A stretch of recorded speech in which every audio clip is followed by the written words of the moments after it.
they'd be, trying to counteract the message or counter signal the false flag right now.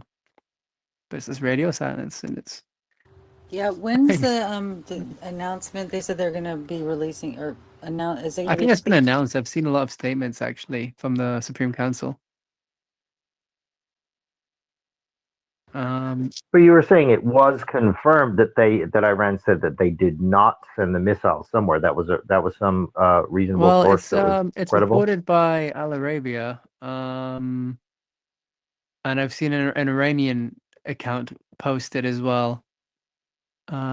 But I I mean, really did want they to. credit to a particular individual or no? Yeah, that's what I'm waiting for. That's what I'm waiting for. You know, it would help if like the foreign minister, for example, said it. Then yeah, that'd be a lot better. I mean, none of the official accounts are showing any new relevant posts. Like that's what's so weird. None, you know what I mean? Like that's what I Yeah, don't understand. yeah, it's really odd. I just wanted to welcome But it is Ryan confirmed that Dawson and Israel Hussein. did come out and say that they will respond. That is confirmed, right? Did Israel say they were going to respond? They said they were going to Yeah, retaliate. Yeah. yeah, Hi, many Hussein. responses from. Yeah, Israel said that straight away. So that is confirmed, 100%. The Yeah, matter of Israel's fact, the comments are very yeah first confirmed. thing that was announced was that it was like literally a double, like we got like a double shot. It was like boom, Yeah, there was this, missile, then boom, we're gonna retaliate. And then everything else has been sporadic and very weird, out of rhythm, of everything else. Just want to welcome Ryan. Ryan, how you doing? How's things? What's your thoughts on this possible breaking of the ceasefire? Uh, yeah, I just triggered everyone in the Zio space. Um, it's suspicious to me that you would send a missile to break a ceasefire. Like that's going to go through everything instead of just sending a wave. Like if you're going to go. Uh, Sending a solo missile is suspect. It could be though that Iran did fire it but didn't order it because it's a little chaotic over there. A lot of their leadership has been assassinated. You would know though, like from satellite, if it came from Iran, then most likely Iran shot it. It's unlikely that they would go into Iran with a missile launcher and then fire at themselves. But if it didn't come from Iran and there's no satellite, anything like that, then it's not beyond Israel to just claim a missile hit so they can keep going. But I don't think so. I think Israel wanted a ceasefire. I think that was the whole point of Trump's theatrics yesterday. I put this up. I guess you call it the nest or whatever. I'll put it in the longer explanation, but You don't think they could have commandeered a launcher? There's like all these different launchers in all these different areas and all they these can. different, But like, I think Israel was military getting ops out smacked there. around and wanted out of this, and they needed a space-saving way. And so Trump, he had already loudly pronounced that the reason for the war is breakout capacity of a nuclear weapon. So he goes and he bombs Bordeaux, but he announced ahead of time, "Hey, I'm coming to do this," and they empty it out, and then they respond in kind with 6 missiles at an empty base in Qatar. Because Trump, when he's talking to his Turning Point USA Zionist supporters, he has to if he's already announced that the reason for the war is a breakout capacity for a nuke, you can't then have a ceasefire until you address that problem. So you go bomb a mountaintop. It doesn't even have to be effective. You just have to go on True Social later and say, "Yep, it's been completely obliterated. No more nuclear threat. So now we can have a ceasefire." If Israel was doing I better mean, in I the think we all war, got that whole he wouldn't song have and waited dance two down pretty weeks. well. It, if Israel wasn't doing so poorly, then they wouldn't have needed this, and they wouldn't have needed an off ramp.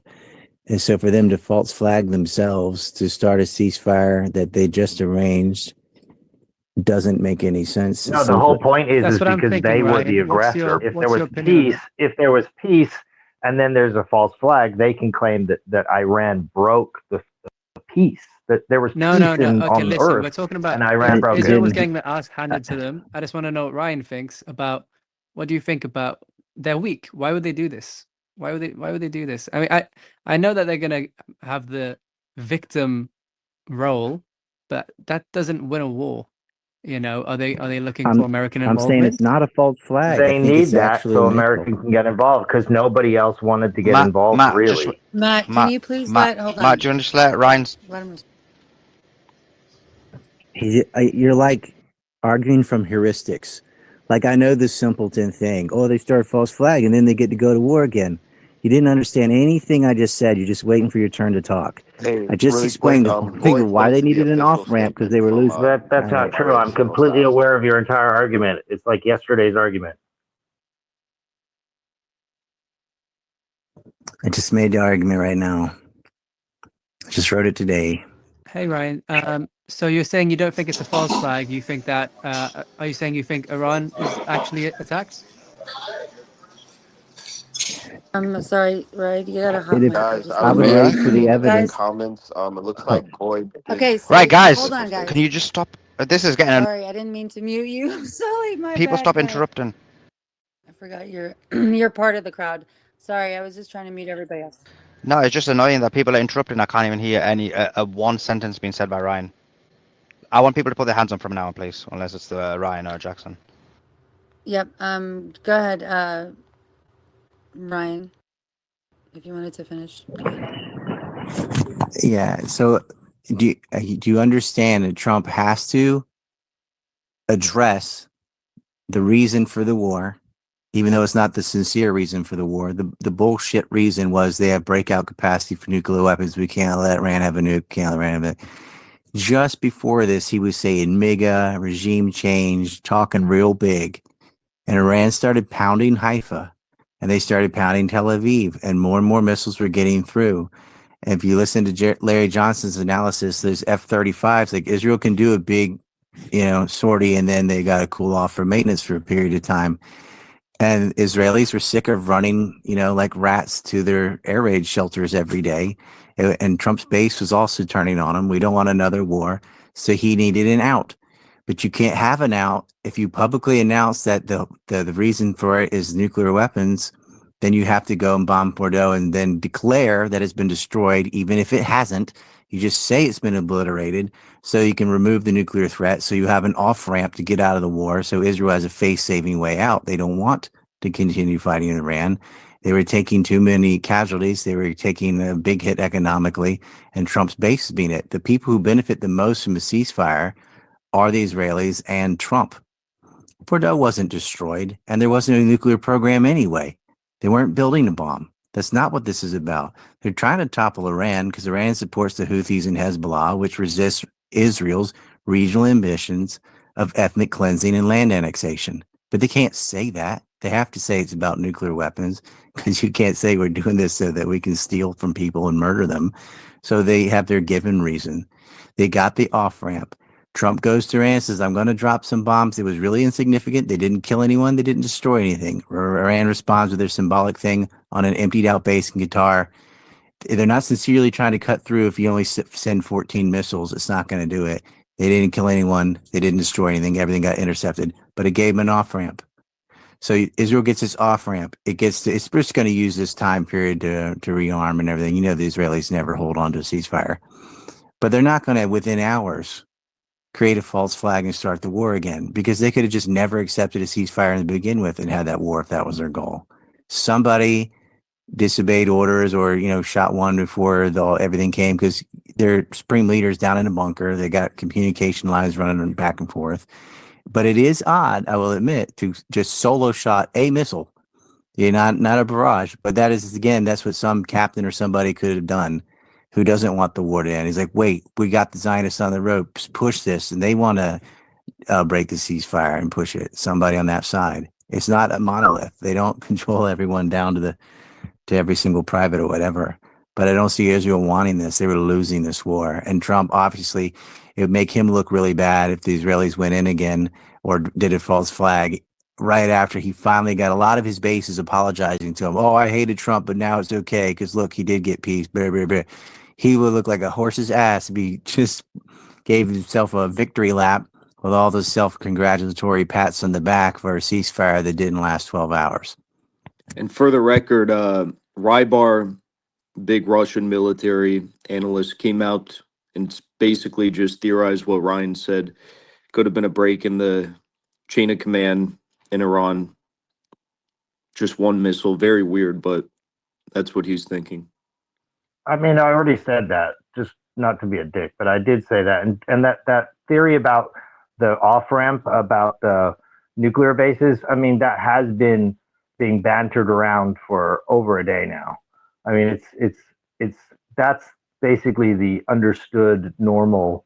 Yes, Trump had to do it. There's the old video of him talking about saving face, and he did the save face, and they did the thing, and they didn't really get the missiles, but they're going to have the thing. And regardless, Trump is going to look like an idiot anyway because he doesn't control the universe. So anything goes wrong, he's going to look like a fool doing the victory lap so soon. But he didn't care. The reason why it would behoove Israel is because Israel isn't going to win this war without America. But America didn't want to get directly involved in a war if it looked like Iran, if Israel and America were the aggressors. But when Trump has just created world peace all by himself, and then evil Iran comes along and shatters this beautiful peace we've all been living under, then we can say, oh, see how they are, and then we can go to war with them and have the look of being, not the aggressor. That's what I believe it's about.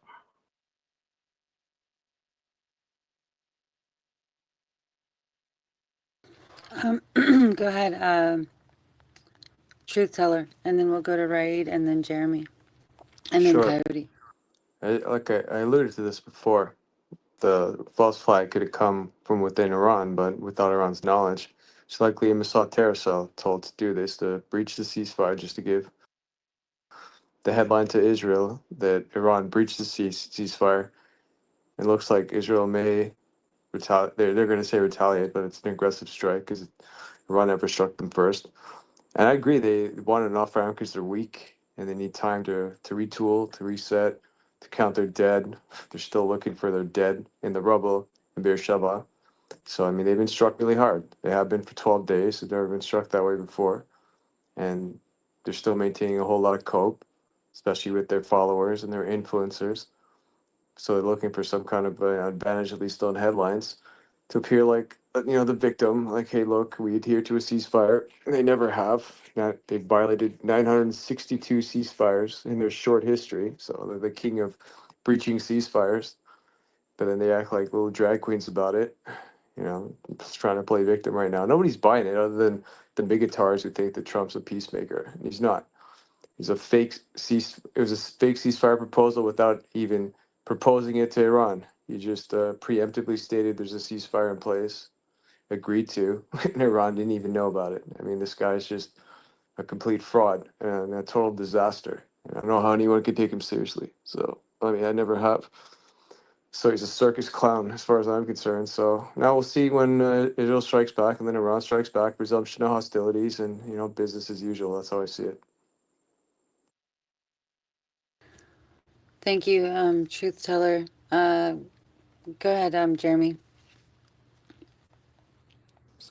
Sorry. Hey, everybody. Last point. Oh, Meanwhile, go Israel is ahead. still carrying out its genocide in Gaza, so they're not that weak. Yeah, they did say they were going to pick back up on that too, which is what?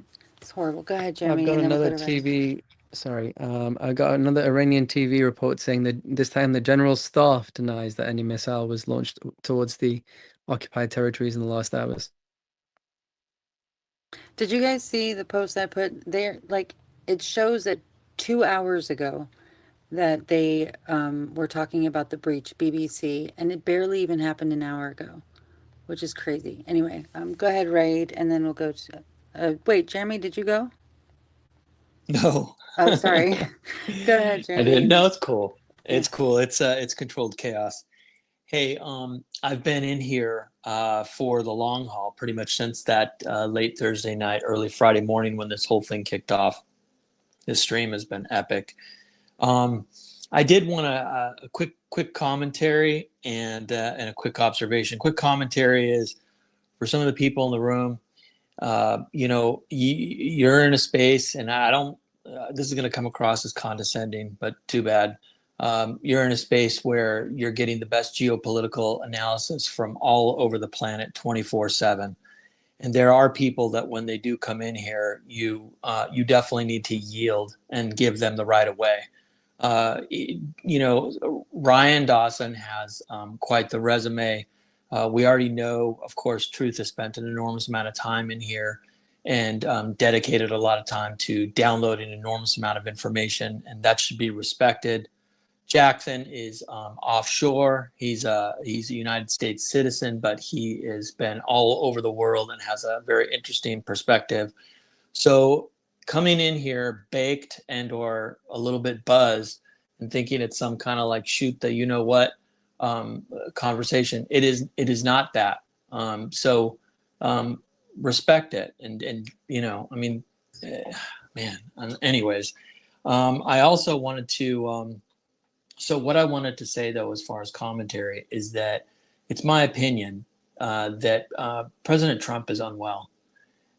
He's been unwell, but it's happening more at an exponential rate now. I mean, if you notice all of the photography that is published with him, he's always sitting down now. He's sitting behind his desk, where normally, you know, you have like some luminaries or somebody like that that would come into the Oval Office, and the President of the United States is going to be standing next to them for photographs.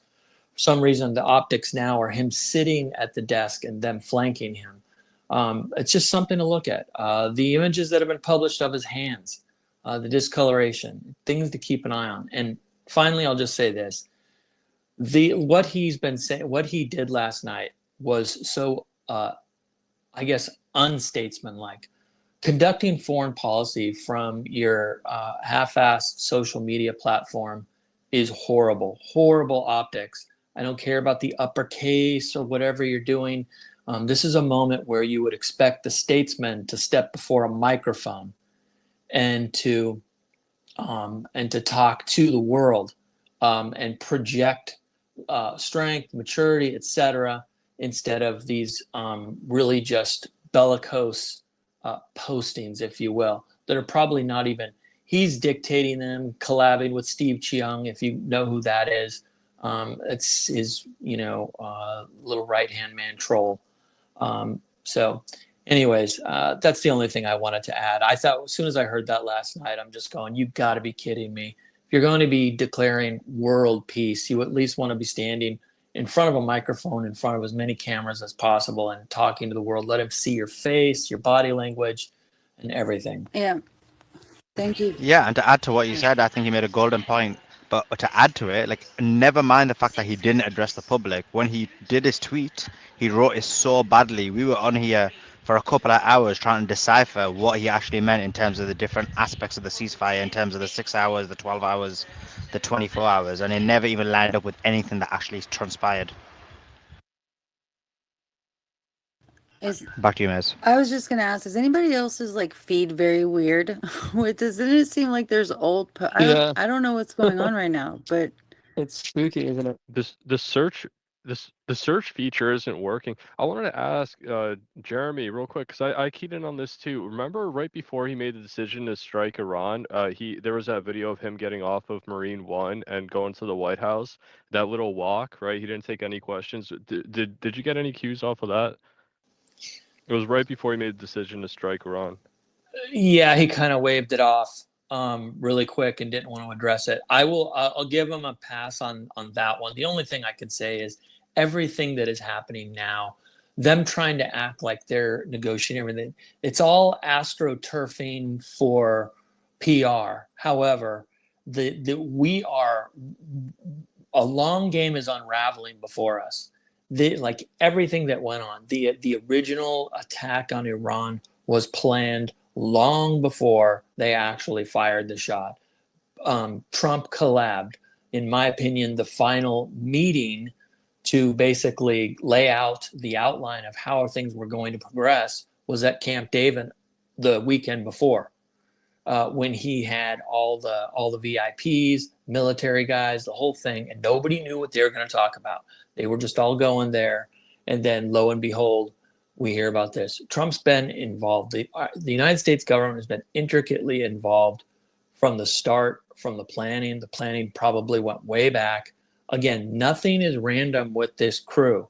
They planned Doge. Doge was planned way before the inauguration. It was a smokescreen to bring in AI government.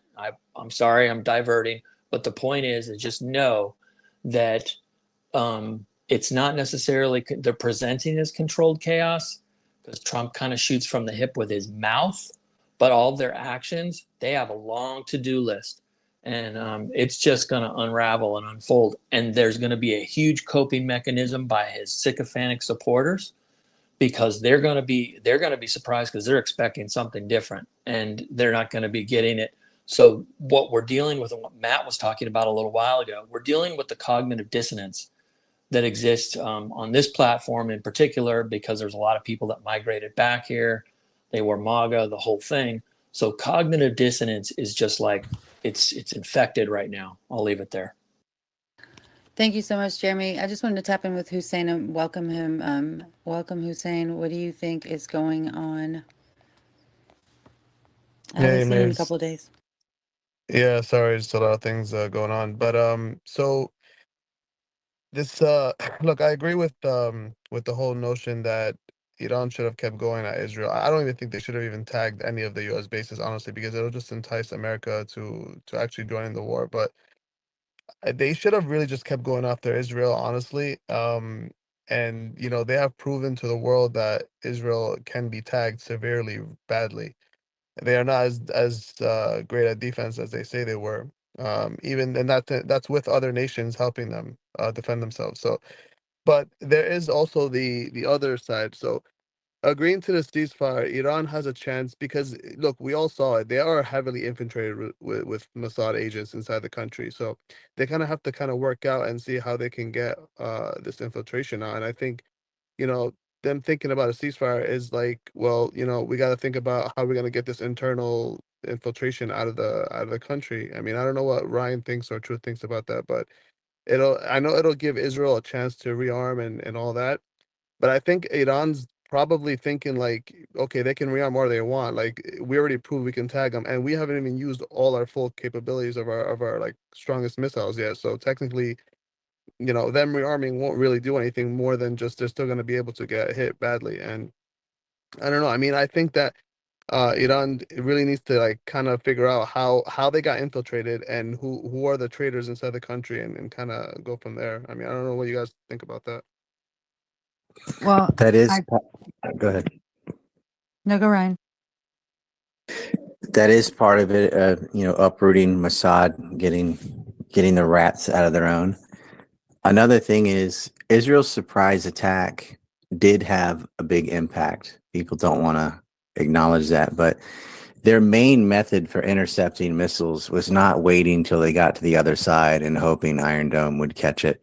It's hitting them on the way up or hitting the ballistic missile launchers in Iran. And because they were there early and a preemptive strike and kind of owned the sky, Iran could not just pull out hundreds of launchers and fire everything at once. It was a whack-a-mole thing. Like once they use some of their mobile units and things, but with the reset and then knowing, you know, watching, they could deliver such a more powerful blow if they can get them out. It doesn't matter if Israel comes over because they can fire as that's happening. But with them hovering over them, they had to. It was kind of like a hide and seek game. They don't want to lose a lot of their ballistic missiles.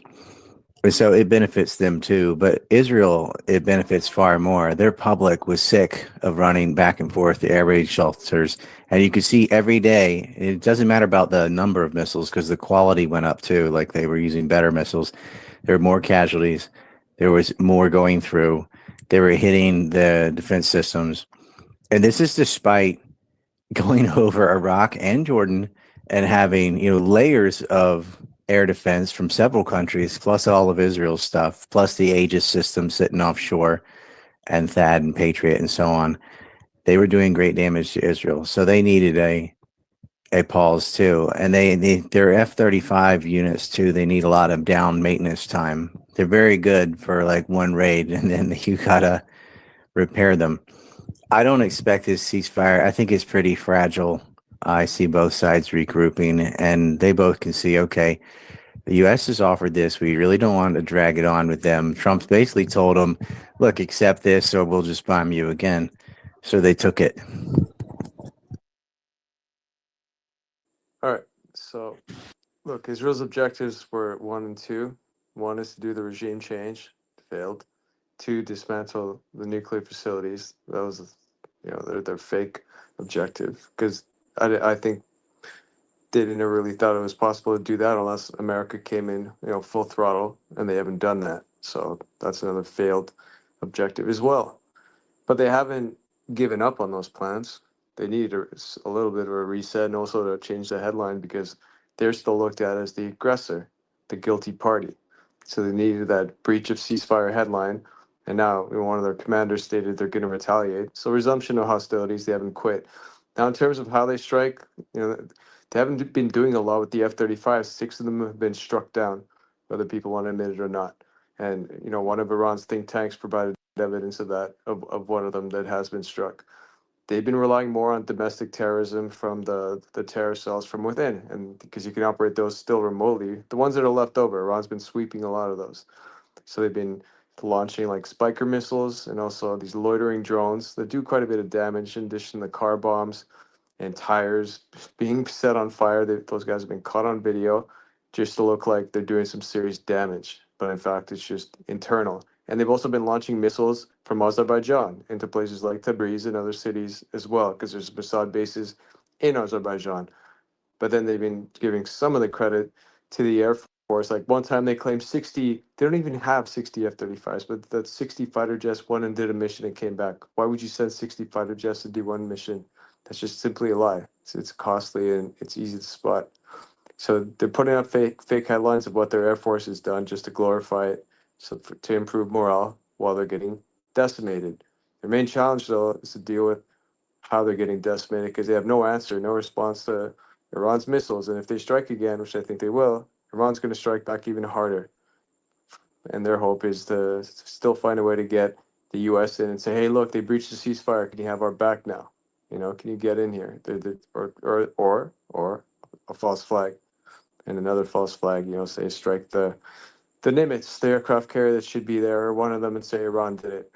Where there's a will, there's a way. The Israelis don't quit on wanting to do this regime change because Iran still has its full capabilities, still a nuclear power. They may even be very close to a bomb if they don't already have one, and the regime's intact. And it's exaggerated to think that they had much of an impact from Friday the 13th, because what Israel tried to do was a full-scale decapitation strike, take out like 400 officials, with the regime, the politicians, nuclear scientists. They failed. They got about 15 to 20. They got nowhere near what they wanted. And Iran responded right away. They literally recovered in less than 12 hours. That's how you can assess the failure of the strike. Because if it was a real effective strike, say they're going to claim Pager strike, for instance, Iran would be noticeably weaker and unable to respond that quickly. So that failed. And they've been failing ever since. They're still trying to find a way up because they're persistent and they still want to expend as much energy as they can trying to weaken Iran. Hasn't happened yet. I'll pause. Thanks, Truth Teller. Guys, there's definitely a late filter that's pushing these. Like, I'm getting posts that are now talking about the ceasefire, like Russia commenting on it. This is very strange.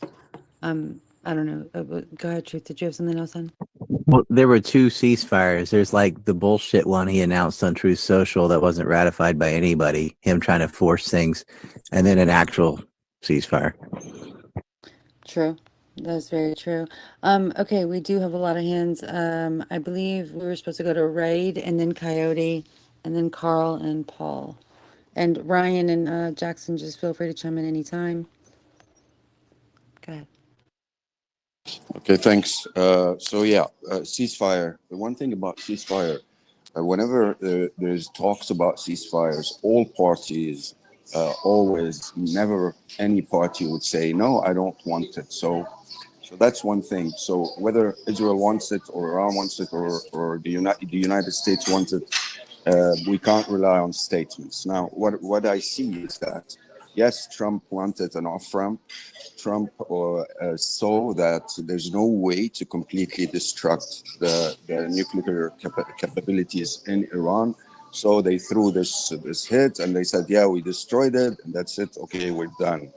Now, as far as Iran, let me just quickly say, I do not believe for a second that a missile, a missile that could fly 1,200 kilometers can fly out of Iran without the full approval of the hierarchy in the armed forces. Yes, they got hit, but I've seen microcosms of Iran's fighting style and Hezbollah for the last 40 years.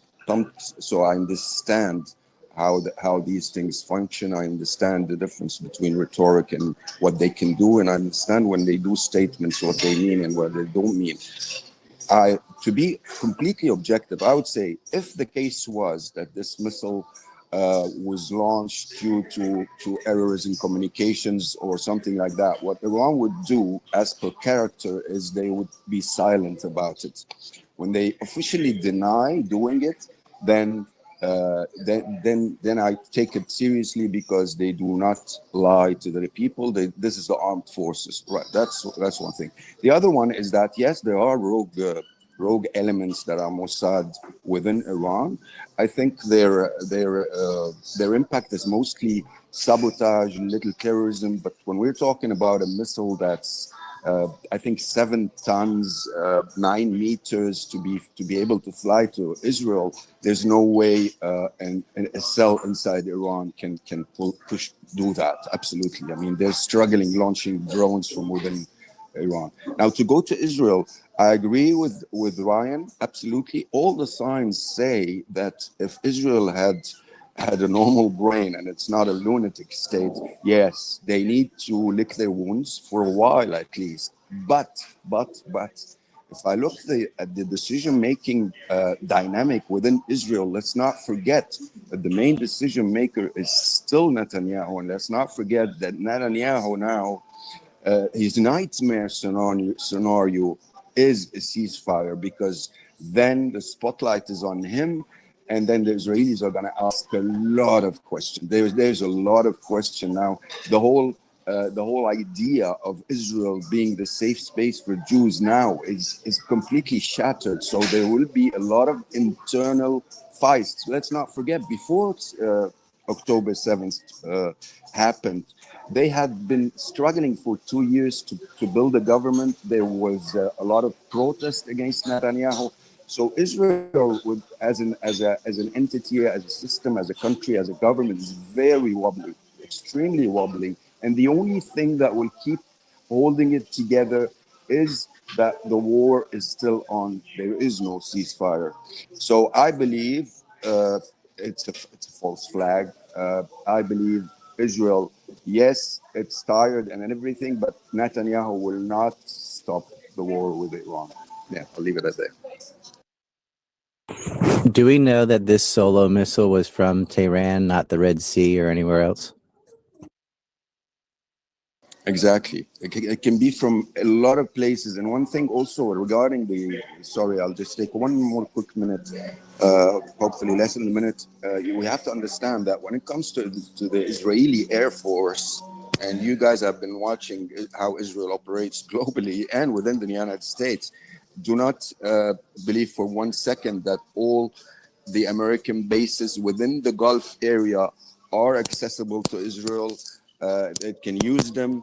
A lot of F-35 are probably have gone and landed there. I remember early in the war on Gaza that even F-35s that were owned by the UAE were even flown over. So when it comes to Israel's Air Force, you have to keep the possibility that all kinds of Air Force, whether Saudi, UAE, all kinds will fly in the sky, will do You all have kinds of work. So yeah, sorry, I'll you finish have there. some audio issues, right? Yeah, okay, but no, my point is that the IDF, their Air Force is healthy, is fine. There's a lot of resources for them. That's all. Thank you, Ray. I appreciate it. You had a little clicking noise in your audio, but yeah. Anyway, okay. So did that answer your question, Ryan? I just want to make sure before I go to Kaiser. Well, the claim seems to be that this came from Iran, as in like from Tehran, not from the Red Sea or anything.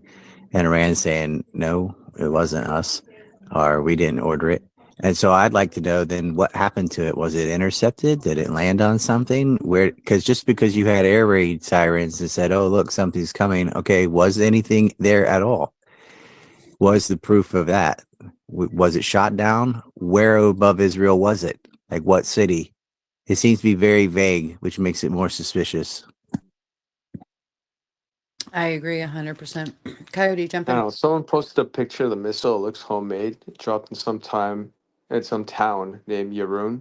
I'm not sure where it originated from. It's still under investigation.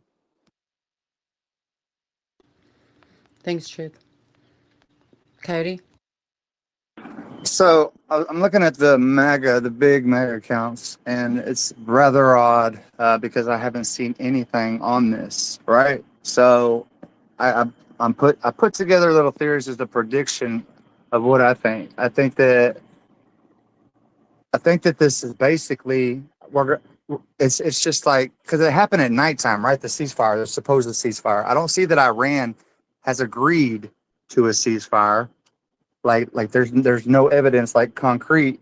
It's and we're gonna wake up tomorrow and the influencers are gonna say that Iran broke the ceasefire and that's where we're at, and we're gonna come up there and say no, they never agreed it. They're gonna overbear us with Zionist, fucking APAC money. Sorry about the language. But it's very odd, like that nobody's posted that. Not a single MAGA large account has posted that. And I did want to say it. I think Jeremy was saying it earlier. It is Ryan Jackson and Truth and all these guys, man. Y'all do fantastic work. Sully, Adam, Mays. I do want to say that, man, because I do keep up with y'all. But I appreciate it. But that's just my prediction on this shit because this is Thanks. They're wild. waiting for their script. When the script goes out, they'll all post it around the same hour, and it'll be a fact. Exactly. But I'll just tell you this. There's been patterns, right? Every time they're about to do a wave, they announce the wave and they fire. Anytime that it concludes, we see the videos come in. Then the other side will announce that they're about to launch a wave. This was extremely odd.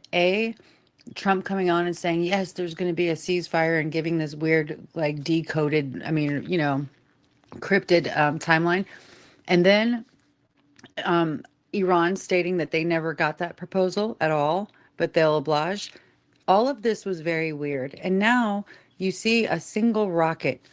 Okay, why would you even waste your time? Because the last hit on Israel was actually the hardest that they hit because it's obviously been increasing in force and power, right? So why would they just do that? And you know that the people that got arrested and all the Mossad people, they all had devices and things that, to be able to assemble explosives, which is another thing that's interesting. This is clearly, I mean, a false flag. This is clearly like, and the thing is that I think that they've already launched an attack or they're preparing to launch an attack back to Iran. But all of the digital, I guess, I don't know, the news feed is all messed up in timestamps. So I don't know what's going on, but it's definitely something crazy. Let's tap in with Paul real quick, and then we'll go to Carl. And guys, repost the space, please. Make sure you're reposting and following Solomon and having his notifications on. Follow Ryan, follow Jackson, and everybody else up here. Truth Teller, Trilly. Go ahead, Paul. Thank you, Maze, and thank you to the hosts, Suleiman and Adam, that you guys do allow even people that you disagree with to come up on the stage, right? And I appreciate that, as a free speech absolutist myself. And anytime I'm in a co-host position, I let people come up that I disagree with as well. I say that knowing that I probably am a little bit in that disagreement category right now. And I'll just say that, look, most of the people I talk to in the MAGA movement, we don't really care what the MAGA influencers are so-called saying. We're looking forward to seeing what leadership says. So I want to see what is the official word from like Donald Trump, the Pentagon, those guys, and what they're going to say about this. And my guess is this is a nothing burger. There are people right now, as we have a ceasefire going, that are going to try to do what they can. That people want war, people want aggression, they don't want peace, and they're going to try to be agitators, and they're going to try to make something happen. The United States right now is not going to overreact to this. They didn't overreact to the a little bit of attack that happened in the Iraqi bases because there were no casualties, there were no results. A lot of this is theater to save face, and that's fine. Is if there's no casualties and whatever happens, fine. If the thing got intercepted, okay. One missile is not going to stop a ceasefire, and I guarantee you in the morning it's going to continue. And the minute that Trump and all these guys wake up and they look at this, they're going to be like, all right, whatever. We're going to keep peace as long as we can. Now, if someone in Israel is trying to agitate war, I think we're going to strong arm them and tell them, no, do not do this. We don't approve. and they're not going to. So that's my guess. I mean, of course, I mean, I do feel you like I've not been right. know what we're dealing with? I mean, do you know Israel? I mean, I think you've been around me long enough, Paul, to know that this was exactly what Israel wanted, and they already are trying to unleash havoc on Iran, and they're not even showing or reporting where these so-called drones or missiles, whatever, the rocket that they supposedly saw, like this. I think so. They are notorious for lying and false flags. That's all they do. So I don't know. I just think that they're not going to be Well, I'm like, not going to oh, disagree with okay, you, you Maine. just did that. Well, it's all right, no big deal. I mean, No, I If think they The would have they're listened argument to is Trump, they would have never struck Iran. He told them not to do that. Yeah, I'll follow up with this. There are people in Israel, obviously, that also want the war to continue. The only, I have faith only in the United States and Donald Trump in this situation. I don't trust Israel. I don't trust Iran. So what I'm just hoping is that we can be that mediator that we're trying to be. And like a lot of people overreacted to this whole situation, and I get it. We all chose our sides and whatnot. I just supported my president because he has intel that nobody on this app has. You can all speculate. We can all speculate. We know this. We know that. Donald Trump knows what's going on. He made a decision. It was a tough decision, but this guy has a track record of trying to make peace in the Why world. doesn't he We can release the disagree, or Epstein? Why doesn't he release the Epstein list or the GFK, RFK, 9/11 files? you're asking me a question. I can't Yeah, possibly I have a answer, question you but I can can tell you he Okay. didn't answer. go to. Yeah, because But he's a Maybe truth, cover-up but so. truth. artist, no Okay, wait, liar. truth. If truth wants to go there, all right, truth. Well, has he been shown anywhere, even in the files that have come out, that he went to the island? Well, Elon says he's on the list. Right, but did he go to the island? Because you're a smart person, so I Ehud know Barak, exactly what you're listen. saying. Ehud Barak committed The his island. pedophilia at Epstein's house in New York, but there's more places to do than just the Uh-huh. island. Kathy You Johnson couldn't already you couldn't made have the a better accusation that person he's to a answer. pedophile, that he slept with her at 13. Okay, he's already got Uh-huh. the Oh accusations yeah, on him. you're They talking made about death the Jerry threats Springer against her. produced interview, well, right? Yeah, hold on, right. That's the guys. Jerry All Sure right, Springer was. guys, produced All guys, right, interview. guys. so Let me you're Guys, I let's just just want stay to on I just listen. want to topic, talk You to can Paul get about guys. one clapped in thing the face because he said, Hold on, and guys. tossed around like a rag doll by Trump himself. You'd still suck his dick. All right, I, that's just who I you are. didn't. Okay, okay. sorry, that was you, Adam, that muted. Yeah, I Go just ahead. wanted to calm it down. I just wanted to talk to Paul about one thing because you said Trump has intelligence that no one else has. Yeah, What? worshiping another human being is sick, Paul. He doesn't worship. I know you can't contain yourself, truth, but I'm trying to hear Adam. Go So ahead, you Adam. said he has intelligence that no one else has. But did you see recently that he said he didn't care about the intelligence and didn't believe the intelligence, and he actually went off what he thought his approval rating on Yeah, TV ignore was, or Tulsi Gabbard's how intelligence, Fox ignore his News was own But actual reporting. let intelligence, Adam ignore finish the what he's saying. IAEA. Truth, please. Please let him finish it. Go Yeah, ahead. so he said he said on two occasions. On one occasion, he said, "I don't care about the intelligence. I don't believe the intelligence community." And then another occasion, he said, he goes based off how things are being reported on TV, how people are liking his ideas and what the reception is on Fox News. So it seems like he's not really using that intel that you think he has. Well, Adam, I would disagree with that, Adam, because you have to understand Trump has to battle within deep state problems within his own government, and he's been doing this since he got elected.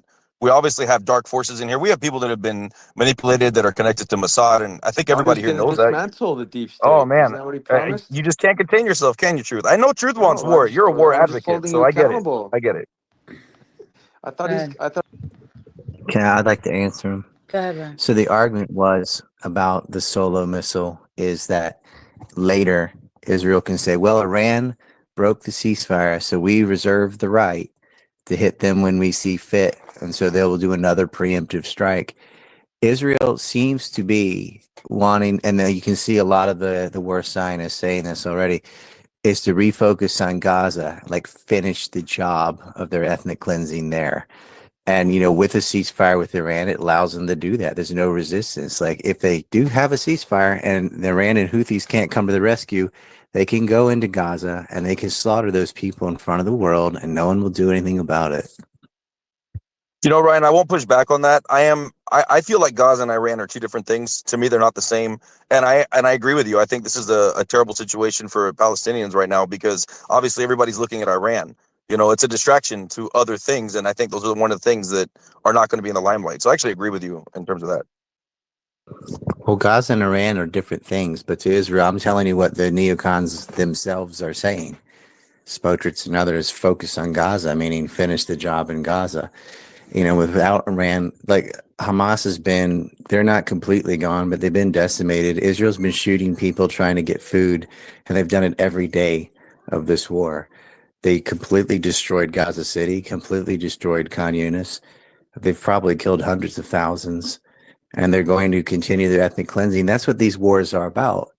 They've annexed land in Syria. They still hold pieces of Lebanon. They're furthering their annexation of the West Bank, and they're ethnically cleansing. Well, it's a genocide in Gaza.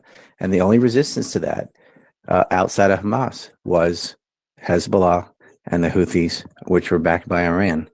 And prior to that, Iraq, but that was the first country they took out. And so he's still on the script. They still want to deal with Iran, but they bit off more than they could chew. So this ceasefire is only a pause so they can regroup, get more defense weapons, come up with some other clever plan like they did with the drone strike in Russia. They tried to do the same thing in Iran. It's not over. But for Palestinians, there is no one to help them anymore. And the world really needs to say, hey, knock it off. These people are starving to death. You've already destroyed 2 of the 3 cities. But I don't see that happening.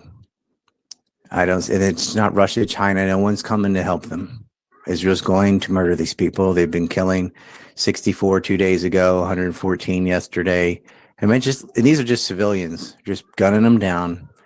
And with Iran out of the way, this is part of their project. I mean, that's the whole point. They want that territory. They think that God gave it to them.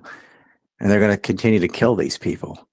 And it's not like the Iran thing was a distraction. They've been killing these people, and they were killing them before October 7th. No one cares. There's no reporting on it at all. There was no reporting on Yemen when they were starving to death in that long war with Saudi Arabia and the UAE. It's not until really X was liberated by Elon Musk, and you could have spaces like this that you could draw any attention to it at all, because it's completely censored on social media and never on cable news. And these people just die in silence. And the main resistance was Iran. But the argument about the solo missile that I don't agree with, I think it was from Iran, it was just a mistake or whatever, but is so that they can say, well, now when we hit again, we're not the aggressor, because remember, back then they already broke the ceasefire. That's the counter argument. I'll just say, Ryan, I don't think it's enough. I don't think that this is going to lead to, oh, well, that's it. The ceasefire is over. If one rogue agent in Iran that didn't get the message or was just a rebel or whatever, Iran said that wasn't us. So I think, again, all this is happening while Donald Trump is sleeping.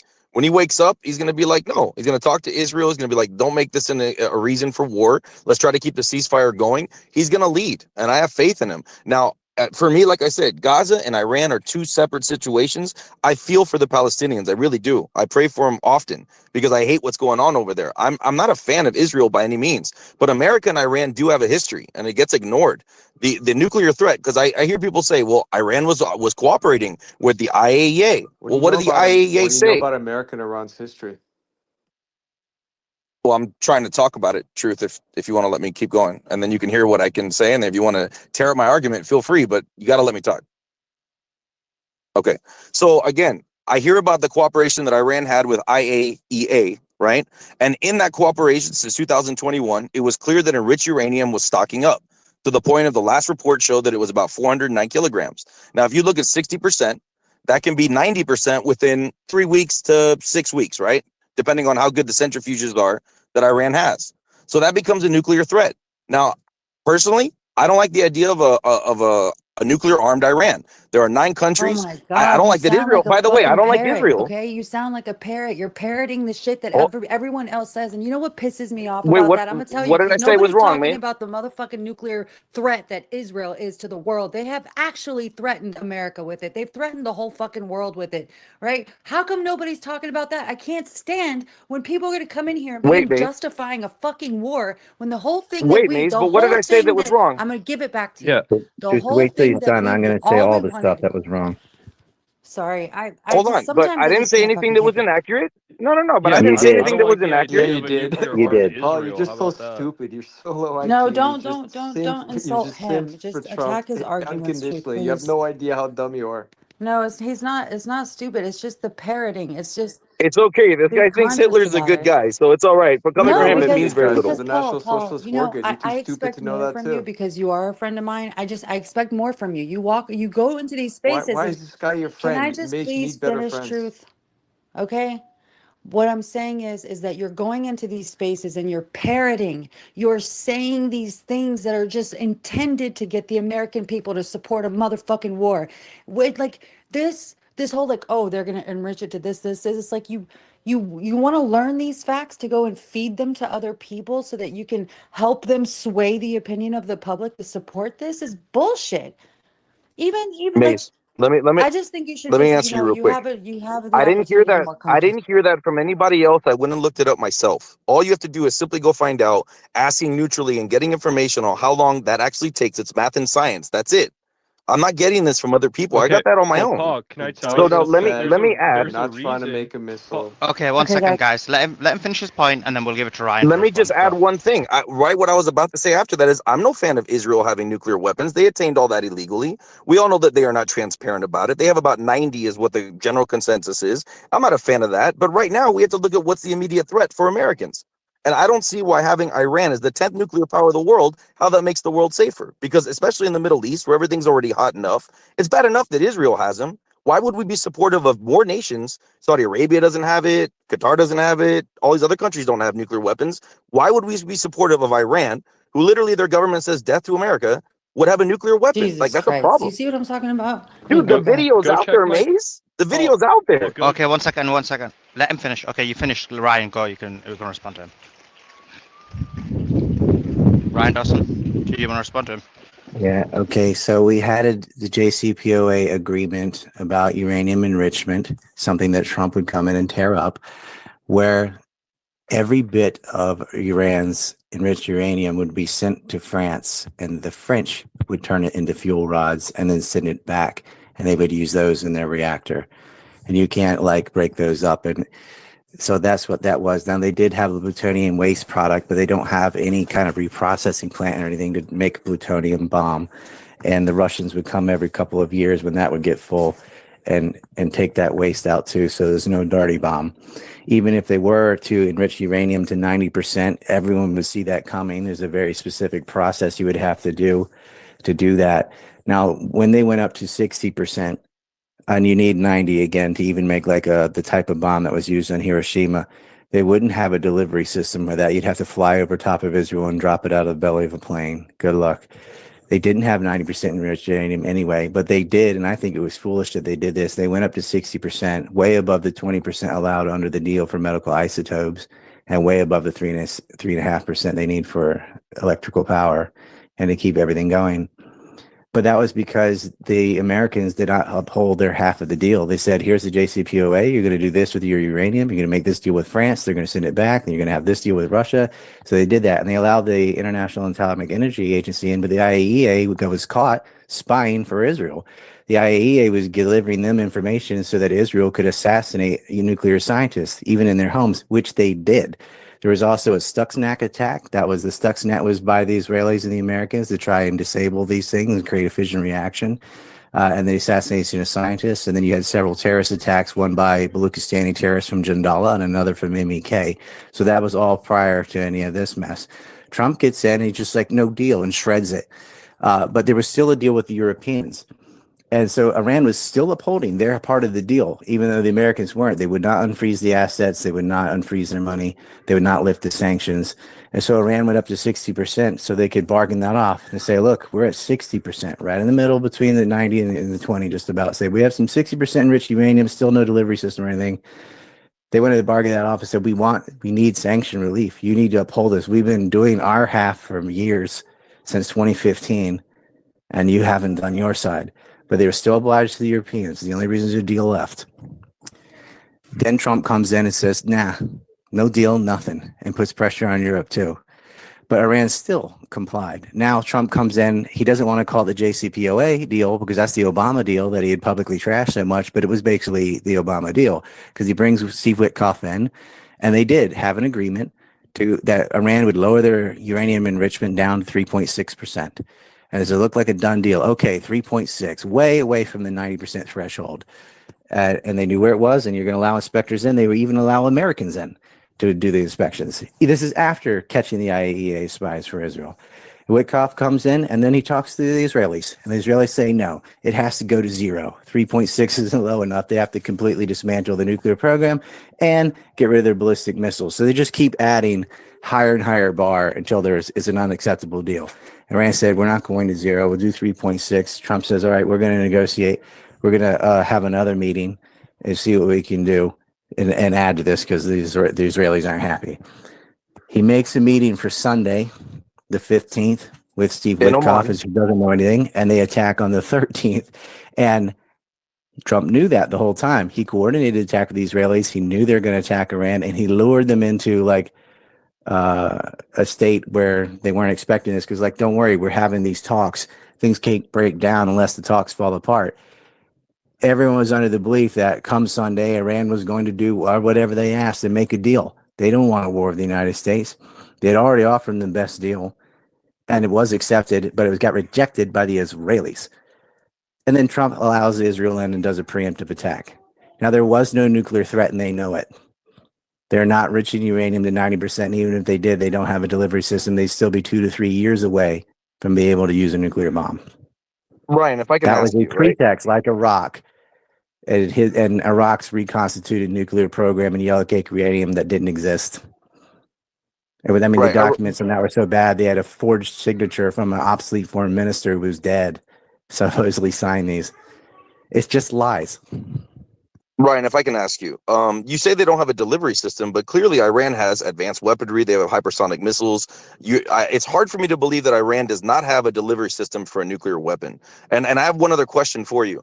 I looked up in the 5th round of negotiations. Yes, I agree with you actually that I feel like Trump made some mistakes in negotiating where he should have said that he would lift the sanctions if they agreed to go back to 3.67% enriched uranium. I actually agree with you there because I think that was a fair deal. It was the original deal that Obama had that Trump ripped up in like 2018, 2019, somewhere around there. And then I know with Biden's leadership, this all got out of hand where he just didn't try to do anything. And then Iran, then eventually with the sanctions and everything, they felt like they needed to do leverage. I think it was a bad decision. And they enriched to 60%. So we agree on all those facts, right? But that's the thing is, I feel like Iran gambled.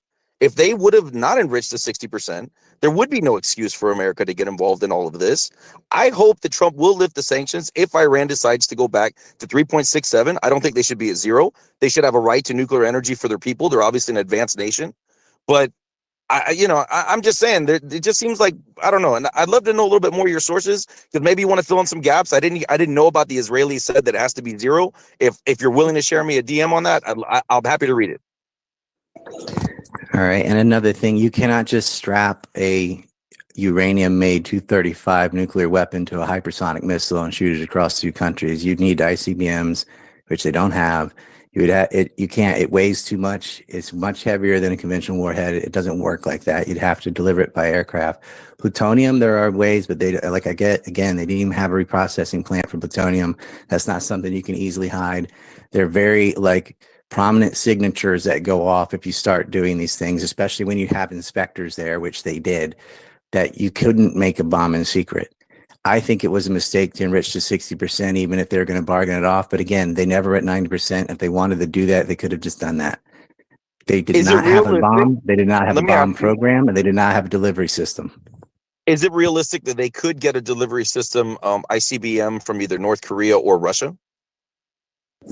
Russia's not going to Yes. give, they're against the proliferation of nuclear weapons.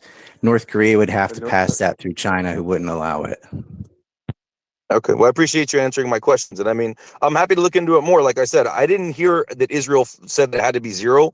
I feel like Trump was well, being a I heard little, it. It's true. okay, great. You can just Yeah, do a so you search. That didn't was know. why the entire negotiation fell apart. It was over and over. That was what Israel pushed for. In fact, go to my pinned post and you're going to see the statements from Khamenei, everything he said about nukes since 2021. Go look. In 2021, February 22nd, he posted Iran is not after nuclear weapons, but its nuclear enrichment will not be limited to 20% either. It will enrich uranium to extract to the extent that is necessary for the country. Iran's enrichment level may reach 60% to meet the country's needs. That was in 2021. Yeah, Go but read. you see how that doesn't work, right, Trillion? If you're serious about having nuclear energy, there's no reason to be over 5%. If you're Why would you push serious to have about over committing, There, 20%? if you're there's, serious about there, committing to a nuclear deal like the JCPOA, then you don't trash it.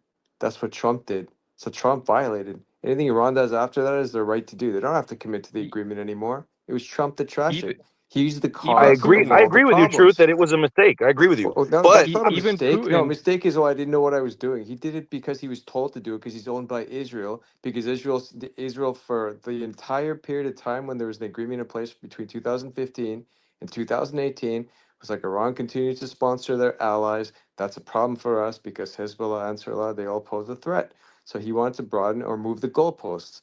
That's why he trashed the agreement. It wasn't because Iran was invalid. If anything, it was the U.S. still in violation because they didn't lift the sanctions like they were supposed to. They didn't unfreeze the $100 billion they've stolen from Iran because they're fucking thieves. So it's the U.S. the whole time, whether under Trump, Biden, Obama, doesn't matter, that didn't honor its agreements. They're the ones that aren't trustworthy. It's the U.S. that's not trustworthy. It's the U.S. that trashes deals. It's the U.S. that's foreign policy that's owned by Israel. That's why they don't honor any of their agreements because they're told what to do. And you just need to get over the And fact that Trump is just an Israeli shill. He's owned by the Jews because he's funded by them. And he gets all these donations from the likes of Mary Matelson or Kushner or Altman. Yeah, he's a Jew bitch, and you follow him. You're no better. You're the one propping him up. And so he's beholden to their interests. And that's why even when he pretended to have a tiff with Netanyahu, that was all fake. They were getting along the whole time. And in fact, coordinating this terrorist attack on Iran. It was Trump that then attacked Iran and illegally attacked the facilities, which you don't condemn because you're a terrorist supporter yourself. You have no problem with that, just as you didn't condemn Trump when he illegally killed Yemeni civilians. So Trump can commit all the murders in the world. You sit there, watch, and laugh and be happy that he's killing little kids in Yemen, which is what happened, and also enabling the genocide in Gaza, which you have no problem with. So he'll commit one failure, foreign policy failure after another. You're still going to prop him up and look at him as your, as your leader in charge because he's my leader. Because you're just, again, a simp is what you are. You're weak, Paul. You're a beta simp. You'll never condemn Okay, an right, okay, you want me to extremist seriously cheer for regime though. the that Iranians? simps I for know. I know. Israel. You simp for Israel just like he does, and you're okay with the atrocities they commit. You're like, well, I don't trust Israel, but you have no problem with them killing. I pray for them once in a while, but you don't care that they're still doing it. They've killed 410 people just since Friday the 13th alone, but you don't care, and that's never going to change. And Trump enables that because he arms and funds Israel. Which is, by the way, a violation of the Leahy laws within America to arm and fund a genocidal regime. He's also in violation of the Emoluments Clause. He's making money this whole time. All those deals he signed in Qatar, UAE, Saudi that you're cheering for like a little cheerleader that you are, they don't benefit you. They benefit Palantir, who's setting up now data centers across Saudi Arabia and UAE because you're okay with a surveillance state too. You're going to be put in a concentration camp in FEMA in 2 3 years. I All right, trust the we plan. I got. trust Trump. That's who you are, a forever simp. When you watch your wife screw around with other guys, you're okay with that too. Trust the plan. That's again, you're Did never you going to want to hold him Okay, respond? accountable for so his crimes. no, I'll You're going just to say he respond with made a this, Right. mate. Okay. mistake. You're going to say I he I made a just want to mistake respond rather than hold him really quick. accountable for being a Hold on, criminal. guys. Sully's Can you put a talking. leash on your Sully's dog, talking. Suleiman? Hold Can you put on. a leash on your dog here? Does your Okay, Okay, wife put a so I'll Sully. leash just on you respond with this. when she sleeps with Okay, other guys? all right. Sullivan was talking. I'm so sorry, but go ahead, Sully. What were you saying? Yeah. It was a double mute. I was. Double mute. I'm so sorry. Just a quick response to Suleiman. Out of But respect for your wait, let space, I was in. Sully talk. Oh, Let Sully talk. one second. So I'll say the truth. You can understand.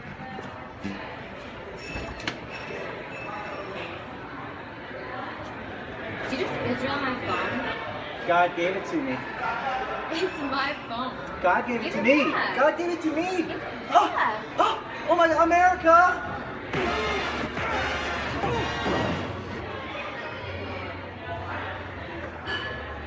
She's got a knife! Obey! Help! Terrorist! Anti-Semite!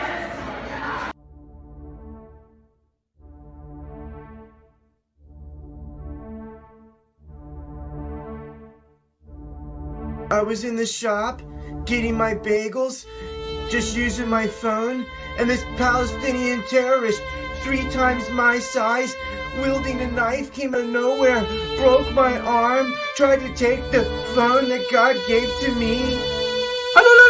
Allah Akbar! Allah Akbar! He beat my response every time you go on space. Every single time. Every single time, it's the same strategy. Start with respectfully saying that that the given space is very with free speech. He give that people express disagreements and agreements, and then he says that he's on the side of disagreement. And then, as someone raised and trained by Jews, okay, I know exactly the way they debate. It's never ending. And the only message he deliver in the end of this day, after he waste on average, okay, like 40, 45 minutes in each space, after this Talmudic debate, yeah, the only message he deliver is exactly the Zionist message. So, but that wasn't my point. I raised my hand before this so-called Catholic came in. I wanted to say my understanding of the. Could you hear me? Yeah, hold Yeah. on. Go ahead, Sully. Yeah. So guys, like, listen, this is why I wanted Ryan to debate, because at least when Ryan was debating him, there was some academia and there was some back and forth, and it comes across well. The last two debates when Truth was doing it and Carl, unacceptable. Like, I don't care what you guys do and chill in other spaces. I can only be. I don't know who this Paul guy is, but I didn't hear him act. I didn't hear him act like an idiot. He was putting some arguments together. Ryan debunked him, and both of you came across bad. And if you guys can't debate without doing personal attacks, then you're not going to be allowed to debate on the space. So you're going to keep to just doing the news when it comes to you guys. Second thing, Paul, Truth's not my dog. So that's, again, you try to do a slide insult, which is not true. Me and Truth disagree on a wide range of issues. So, like, keep it academic. I do want you to debate Ryan or have a disagreement or whatever, but I want to keep it academic. Back to you, Mace. Can I say, just correct Go ahead, something Ryan. Truth said? So he did mention the Leahy Amendment, and he is correct on that, but the original is the Simonton-Glenn Act about military aid to people with nuclear weapons who are not signed on a non-proliferation treaty, which Israel isn't.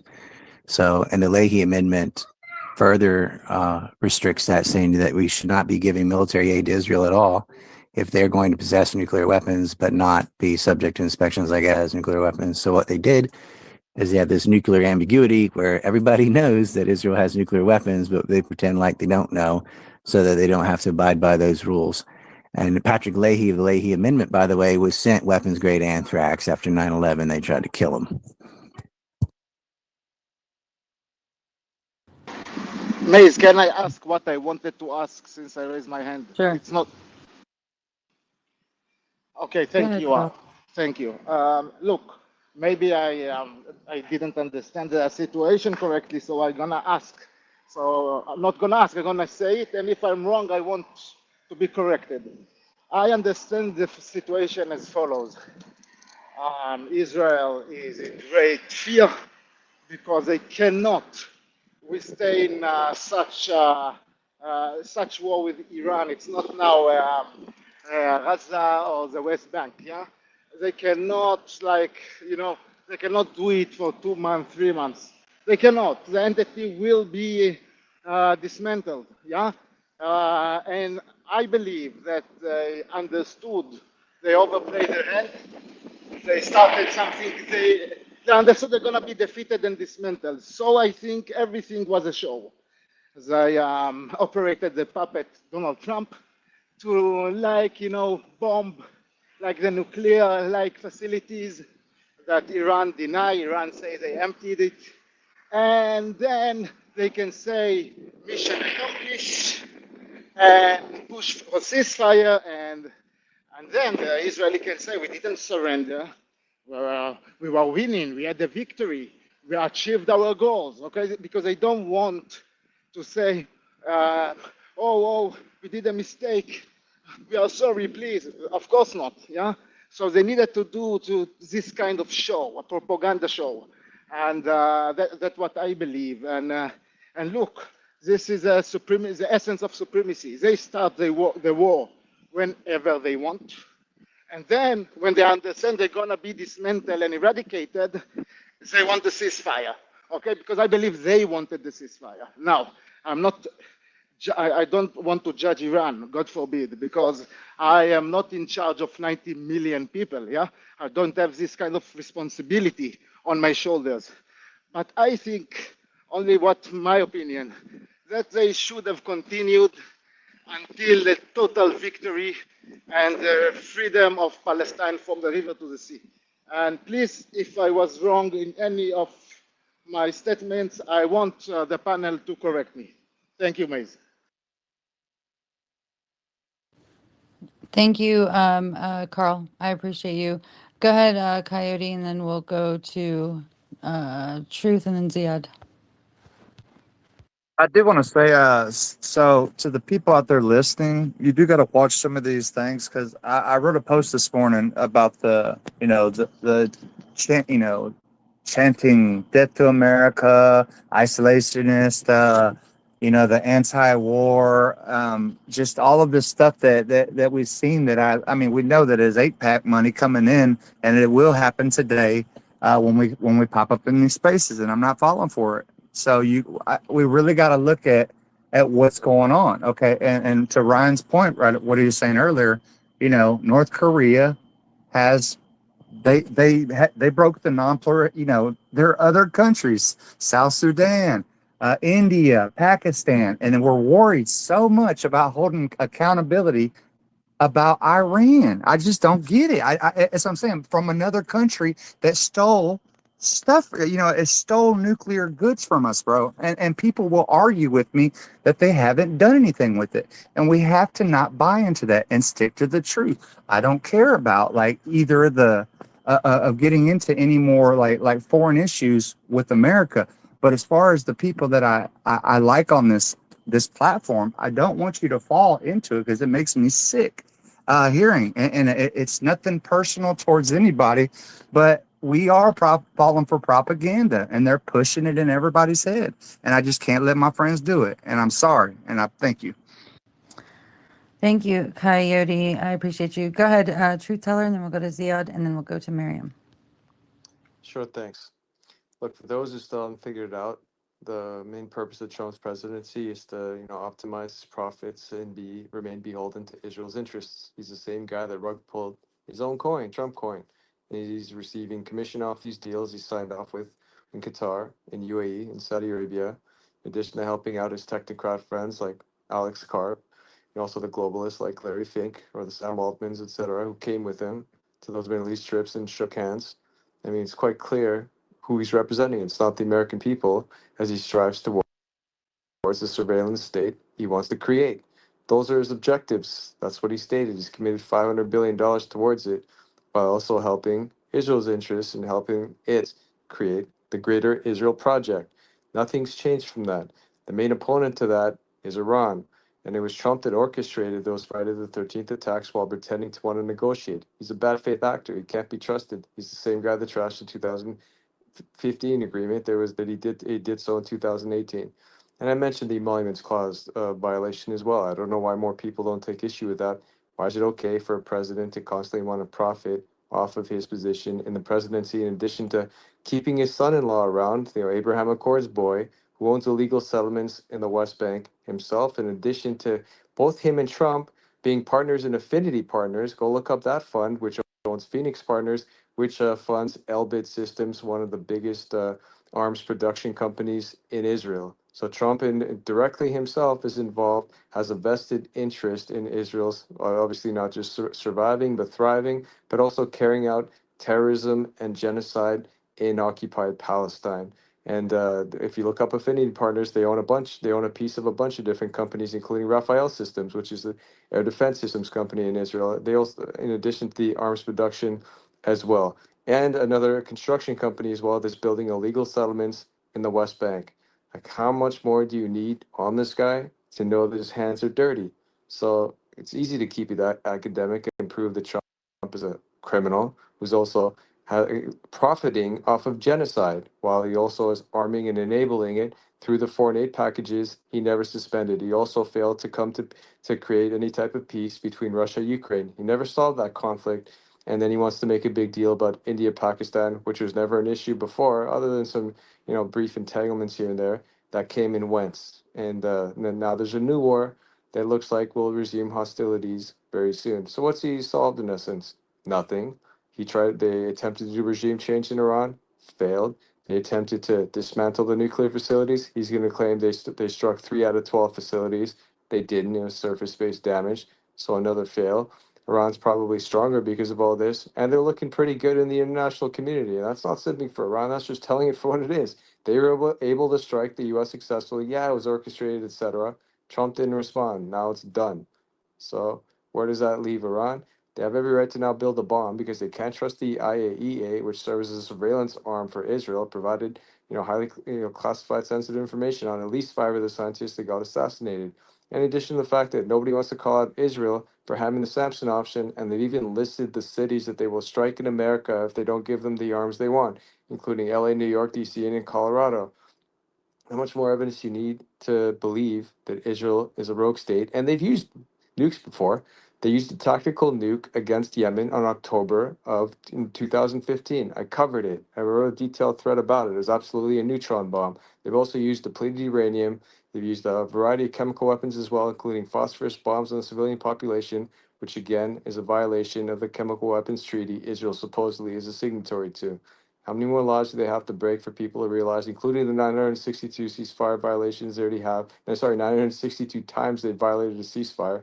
They violated every ceasefire thousands of times, just like the one in Lebanon, to know they're not worth standing by. But they have to, because it's Israel and the Jews that control America and its politicians through AIPAC and the various Jewish lobbies. They control finance, the media, and of course, the politicians. I can you know, I can raise all the evidence and repeat myself as I have numerous times. Some people are still going to believe that Trump is his own man and has agency to make decisions.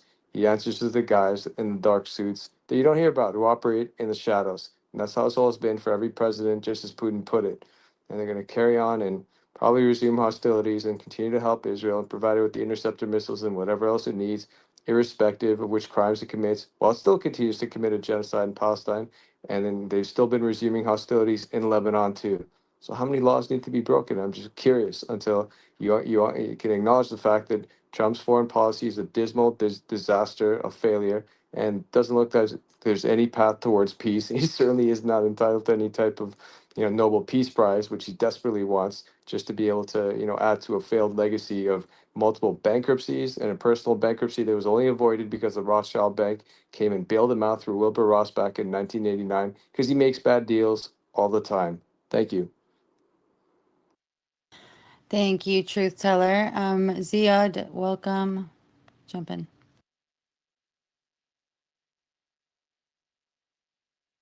Ziad, are you there? All right. Oh, Yeah. Hey, Maze. Amazing, Maze. hi. Thank you for the mic, the time, and the respect. Want to just touch on a couple of things.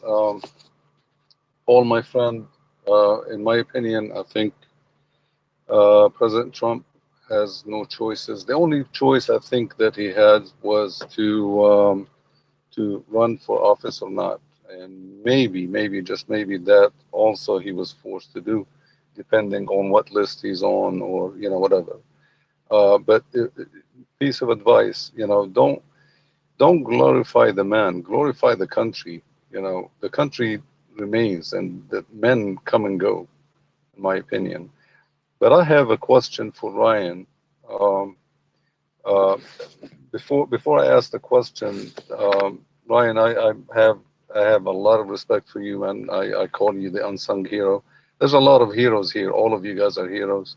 Heroes for Palestine, Iran, humanity. In totality. But my question to you, Ryan, is we know that Iran is an advanced country when it comes to medicine. Now, when we talk about nuclear and enrichment of nuclear, um, uh, some in the medical field, some level of enrichment of uranium might require up to 90%. So if you have information on this and you can share with us, I would appreciate it. And if so, then why Iran shouldn't be allowed to enrich up to that point without, and they said it. We don't want nuclear weapons. We don't need nuclear weapons. So can you elaborate on that, please? Thank you. Most things you can do, like medical isotopes, you can do with 20% enriched uranium. There are some other things you can do with 60. Anything north of that, really, there's no point in, as far as I know, other than making a bomb. Even if there was, it would have dual use. And they're very nervous about Iran having uranium-235 enriched to a level that they can make nuclear weapons with. And that's everybody. Nobody wants more countries to have nuclear weapons. Like, the more they proliferate, the higher the odds are that somebody is going to use one. And Iran doesn't want one either. Like, religiously, are against having the weapon of mass destruction. That's from their own edicts. So they don't want one. They don't have the ability to make one in secret. If you start spending your centrifuges just to build the enrichment, everyone's going to notice. Everyone's watching them. They know exactly where they are, and they had inspectors in. So, like, why wouldn't they be allowed to use this if it's for medicine or something? Like, look, you can send your uranium off to France like they did for their rods. You could send that off to Russia or something, turn it to what you need, and then bring the medicine back. But they're not going to let you do it in Iran because there's the potential that you could also use that same material secretly for nuclear weapons. And that is the same deal they do. There's breakout capacity in Brazil, Japan, many states that could build a nuclear bomb in weeks if they wanted. Trust me, Japan doesn't want one. They already got nuke. They are militantly opposed to having and much less using nuclear weapons. But obviously the specialty of Iran is Israel. Israel doesn't want Iran to have any weapons, much less a nuclear deterrent. They enjoy having the only nuclear weapons in the Middle East. Other people will get invaded for WMDs of any type, whether they have them or not. And the U.S. has been following a script, as you know, knocking out all of Israel's potential rivals. And the end result is going to be the complete decimation of Palestine. And we have to focus on Palestine as, like, there's a lot of global sympathy of what's going on there. I mean, Israel's straight up just mowing down babies, shooting medics, a lot of it on film. They've gotten so arrogant about it. They posted on TikTok, they posted on the Israeli Telegram groups. If you've never been in one of those, you should see it just once to see how disgusting it gets. They relish it and love it. It's not just a Netanyahu problem. It's an Israeli society problem. So I was like 90% of them really believe in this, like, biblical nonsense of the just God-ordained right to murder people. And that's not going away. Regardless of the ceasefire with Iran or not, they're still murdering Palestinians. They even attacked Lebanon, but that just sort of went under the rug. They preemptively attacked Lebanon a couple of days ago again. And of course, the only nation not condemning their action was Syria, because it's now run by Al Qaeda. Hooray! But that's the reason Iran can't go to 90%. It's because it has dual use, and nobody wants them to have the bomb, not even their allies. And they don't want it either, as I was saying. And I don't think they're like faking their religiosity. I think it is an Islamic republic. That's why they have the 5 pillars of Islam made out of swords on the flag. Like, that's pretty serious to them. And so I believe them. Thank you, Ryan. Can you check the DM, please? Also, just really quickly, there was a sorry, I just closed it on accident. I just thought it was interesting that a BBC correspondent from Israel denies the ceasefire violation claim, saying that we are here and we didn't hear any siren sound.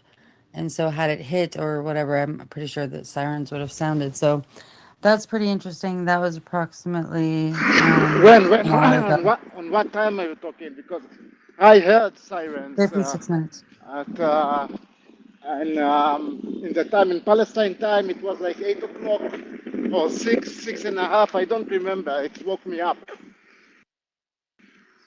It was about 56 minutes ago that they No, I posted didn't. this. So So I maybe, didn't hear anything since the morning. Nothing in the last 6 hours. Nothing. yeah, that's what he's saying. So they're claiming that the the ceasefire breach happened approximately 2 hours ago. So thank you for that, Carl. I appreciate you, and thanks, Ryan. Go ahead, Truth. It's a very quick point, Sure. because this gets brought up a lot by the magatards, and that's that when Iran says death to U.S. or Israel, they're not talking about the Israeli people and the American people. Americans can actually travel to Iran with a visa, and they do. There's TikTok influencers there. You can go on TikTok, you can see their videos. They're treated well. They have a good time. They go do all the sightseeing. Nobody bothers them. No one cares. It's not about wanting to kill Americans. It's about the target is the American regime that targets them, that issues the sanctions on them, that stole their money, and that warmongers in the Middle East, as they've done with so many countries from Afghanistan, Iraq, Syria, Libya, Lebanon, Yemen, all these countries devastated, destroyed either directly by America or through proxies that Israel, America, and NATO support.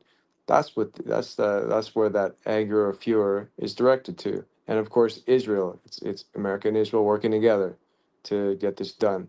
So that's what they mean when they say death to America. It's not about killing Americans. Americans can travel to Iran freely. They do so all the time. Maybe some individuals actually get a passport and travel a little bit. They could figure some of these things out rather than just believe fiery rhetoric. Thank you. Truth, Max Blumenthal is both American and a Jew. He just was in Iran like 1 month ago. Yeah, even that You even can see him. dimwit propaganda and co was in Iran as well. And he said he was treated well and he had a good time there. So, but again, people don't take the time to actually understand what statements actually mean. They just judge it on, at face value rather than do the research. So I just want to add that context. That's it. Thank you, Truth. I appreciate you. Let's go to Miriam, then we'll go to Paul, and then we'll circle back to Coyote. And actually, before I come to you, Miriam, I just wanted to read this post by Chase Geyser. I think it's actually a really good way of putting it. He put Israel is allegedly attempting to frame Iran for violating the ceasefire agreement. Iran has denied launching any attacks since the ceasefire began. The claim that Iran has violated the ceasefire by firing a single missile is being met with massive backlash. And Israel is now saying that it will make Tehran tremble in response. I thought that was a really Exactly. good way of recapping it. Hmm? He did put it well. By the way, real quick point on the medical isotopes that Iran was making from its peaceful nuclear energy program. People are like, why do they need nuclear energy? They have oil, they have natural gas. Medical isotopes actually serve the purpose of those with cancer.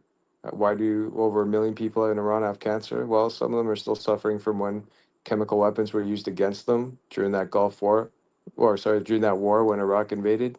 Who provided the chemical weapons? The sarin, nerve gas, etc. America. So, and you want to stop them from producing, even though with over 5,000 sanctions, they had to develop their own big pharma industry. And now they're actually developing something that could help their cancer patients. That's what it's for. So medical isotopes serve a legitimate purpose. It's their right to be able to produce it.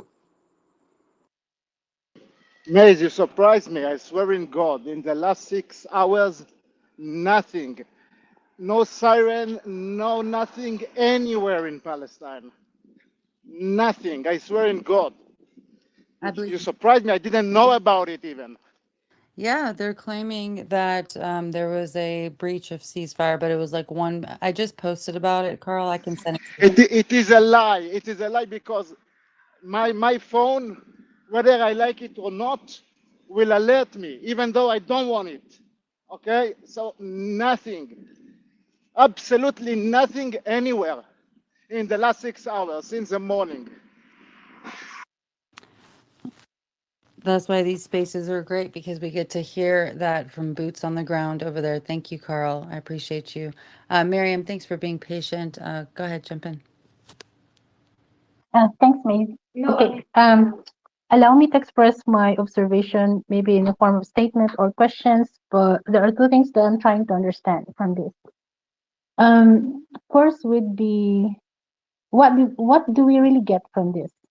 From this recent development, the war between the U.S. and Iran, when it comes to the nuclear, nuclear power that they have, arsenal, and whether Trump is really trying to make the world safer. I'm questioning his style because I look into for what he did during his first term, which is the withdrawal of the JCPOA. And from my reading, I noticed that he immediately withdrew rather than renegotiating when he was criticizing the deal between Iran and the US. And I do wonder why he is The globalist always Luciferians and their Islamist supplicants are pouring across the borders of several Western nations, including our own. The thrust of their zeal threatens to violate the sovereignty of our way of life, but we can never let it threaten our bodies. Presenting Homogard, a male chastity phallic blocker. It's designed to prevent any jihadi penetration to your rectum while applying moderate pressure to the prostate gland to promote your masculine vitality. Homogard. It is also equipped with an array of nodes to detect the brain activity of any potential Wahhabi salami near you, which will silently alert you with a subtle vibration. Oh my god. This is a true breakthrough in health and defense, but don't take my word for it. Homogard made me feel safe, but I'm insecure in a whole nother way now. I never knew just how many Wahhabi terrorists were near me all the time. Thanks, Homogard. It's not illegal to ask for pictures of a child's feet. I mean, you're stretching the definition of pedophilia, and Homogard is stretched out far more than that for me. We can and will defeat the globalist scum on the home front, but we need to make sure we're well protected around back. Homogard. Hi, is this the line for free helicopter rides? When Libya got rid of its nuclear weapons program, they got invaded. When Gaddafi capitulated, said, okay, we will not pursue nuclear weapons. And then they were hit with Al-Qaeda on the ground and the French and the Americans and others in the air. And people saw this. And that's why John Bolton would say things like, we want the Libyan model, which is regime change. And we're going to do it before you get a WMD. So there isn't a guarantee other than what Iran says. They don't want the bomb. And if they were to start to make one, it's very noticeable. It's a very complex process that is visible. Now, if they were to kick out all the inspectors and say, then everyone would know what you were doing. There's no other reason to.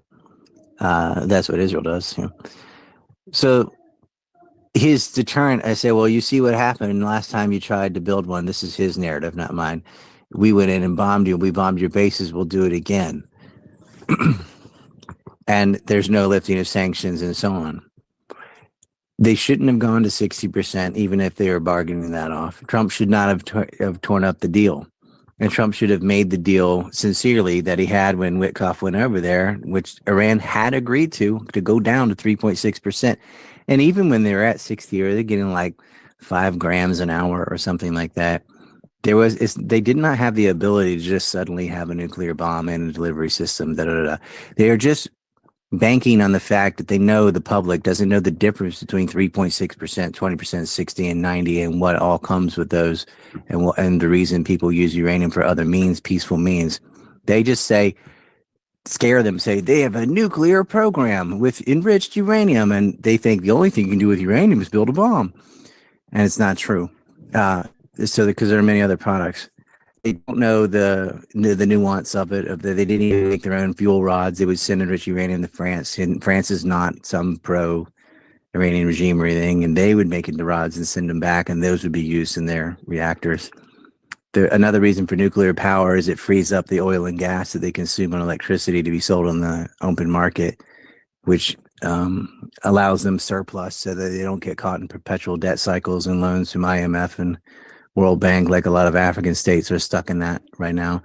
It gives them, it's quite profitable for them to do so. And it is against America's own interests to have sanctions on Iran. They should be buying gas and oil and cooperating with them, and as they should have with Iraq and many of these other states that they decided to destroy for Israeli regional ambitions. But to answer your question, he can't have a guarantee that they're not building a bomb, or they won't in the future. And in fact, they have every incentive and motive now to get one, more than they did before they were bombed. Did you want to respond, Miriam? Actually, I was expecting that answer that there's no guarantee, but still I lament with the fact that, with this show, we consider the show at the end, for what I have observed, that there are people who died from this. I've got to say this has been very educational. I hope everyone in the audience has been finding it the same. It's been great to listen to you guys and all your knowledge, Truth and Ryan, and everyone else on the panel. Yeah, it's so educational, and I think from the viewer's perspective, like for me, seeing how everything has transpired, and yourself, Paul, listening to all this, I think that anyone who's intellectually honest and moral can see that the only conclusion here is that Iran should have nukes, in my opinion, because America and Israel fucked them over so many times. They tried to do a deal and got reneged on. You know, instead of doing a deal, you told them to be vassals. You told them to be poor. So would you choose a life like that if that was your country? I wouldn't. You know, and Israel is an aggressive regime, and they want to replace the regime with that Reza Pahlavi guy, and they won't stop.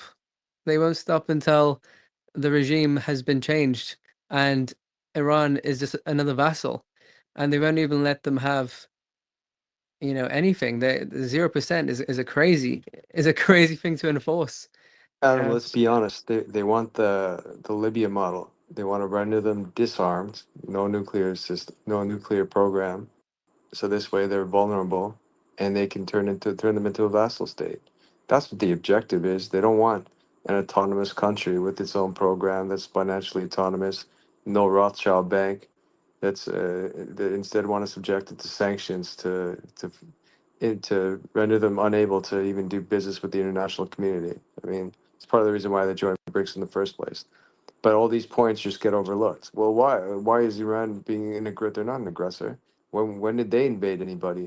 If you're going to condemn anyone for invasions, start with America, start with Israel. Israel invades or has bombed all of its neighbors. They're a rogue state.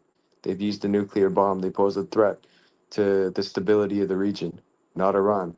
Iran's tried to mediate peace, if anything, and neutralized rogue nations like Saudi Arabia and UAE as well, right? Which they did in Yemen. They're the ones that carried out the massacre there, again with Israel's help and America's help. So Yeah, they where's fought the ISIS, right? condemnation there? Which was an American Yeah, they creation. fought ISIS, and what did Trump do? Trump killed the number one ISIS killer. There was Soleimani, and he almost started a war with Iran back then. And he did that again for Israel. It was Netanyahu that wanted General Soleimani dead, right? Everyone forgets that, along with Abu Mahdi, who was the top guy in Iraq. Trump assassinated both of them, who were killing ISIS. ISIS are supposed to be, the evil ISIS that kill other Muslims and cause mass devastation, destruction. And what did Trump do? He normalized relations with, of course, Al Julani, who is ex-ISIS, Al Qaeda. Then he rebranded to HTS. Like anyone believes that he's still a head chopper, a mass murderer, a thug, suicide bomber, etc. And they're doing suicide bombings again. They did one in a church 2 days ago in Damascus. That's the guy Trump shook hands with, called him handsome, and said he has a bright future. Al Julani. So Trump's palling around with terrorists, but the magatars will never call that out. Oh, but that's okay, that's something you make peace with your enemies. That's how they rationalize that. What do you mean peace? He's still a mass murderer and a thug. Yes, he's still committing atrocities now. After he shook hands with him, he's still committing crimes. Where's Ivanka Trump? Why isn't she tearing up to see dead Christians in Syria? Why isn't Giuliani being taken out? Why is America still in Syria in the first place?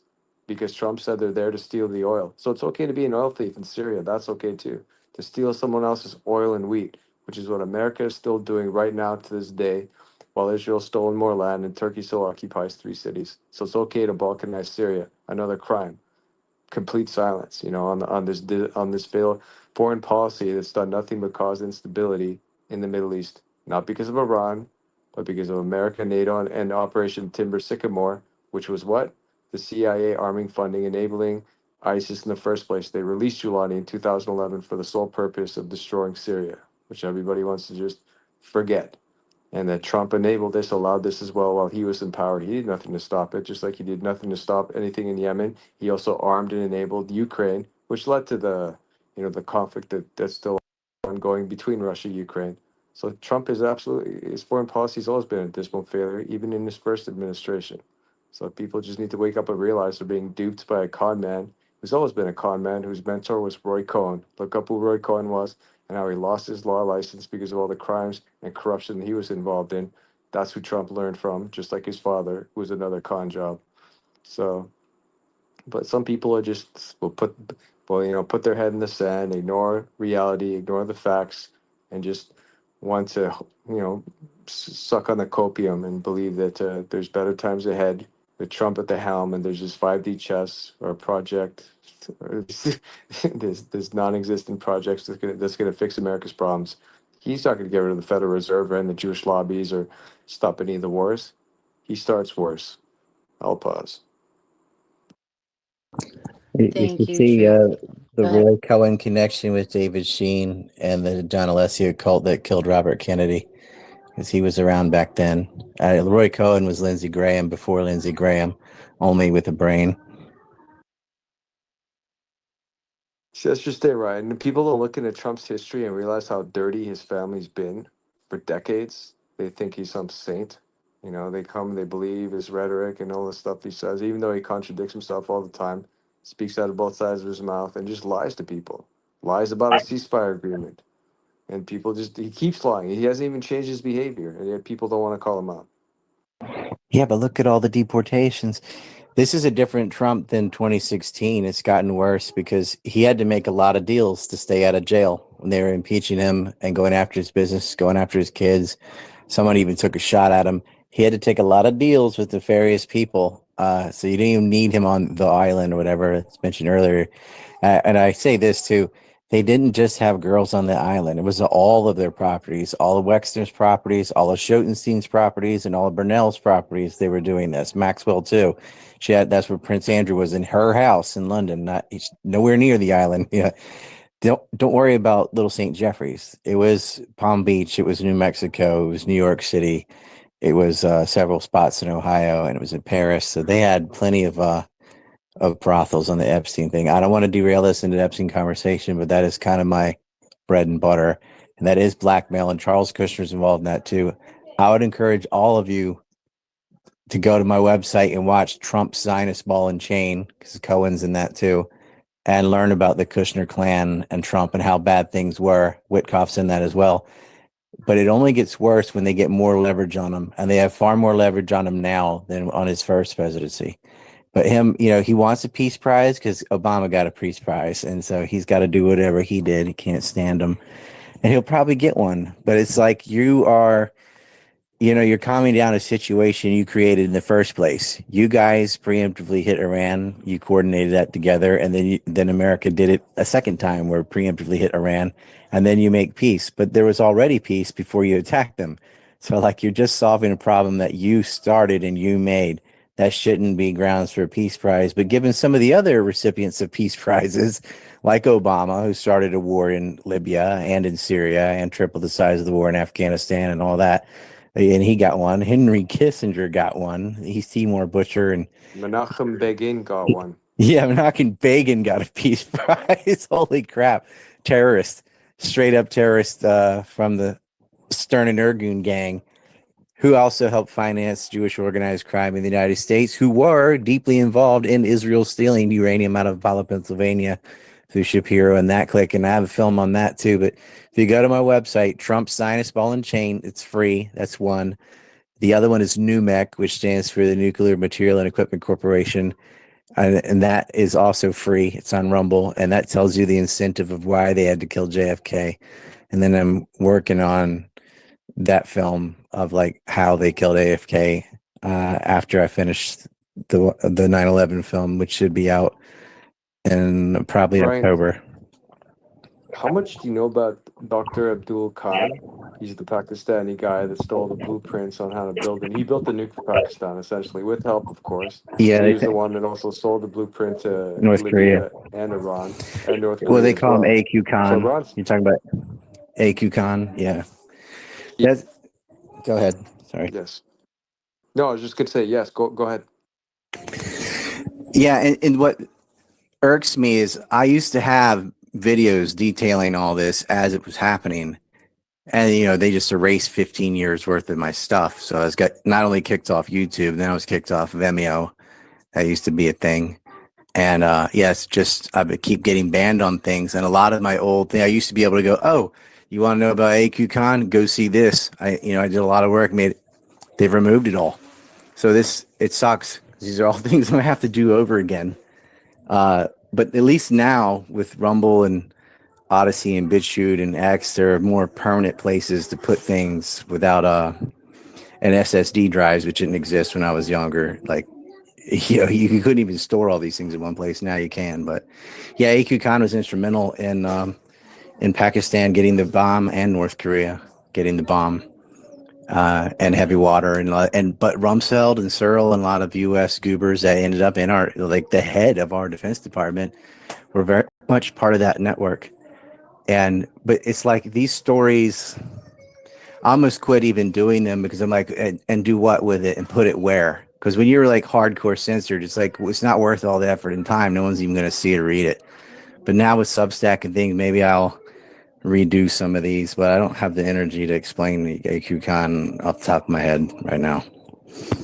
Guys, Here's quick what I'll say update. about it. The reason why Quick update. the reason why I bring up So Trump is being okay. asked about what transpired overnight here. Trump asked about truce breaking. He says, "I don't think so." Trump says he didn't like that Israel unloaded right after they agreed to a ceasefire. Trump says both Israel and Iran violated the ceasefire.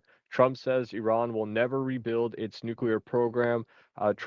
Iran's nuclear capacities are gone. I'm not sure where this is coming from, but He this is also just said came he's out. not happy with Israel and not happy with Iran, but he's really unhappy with Israel. Real shame, but he's not going to do anything about it. He's still going to give them arms and funds.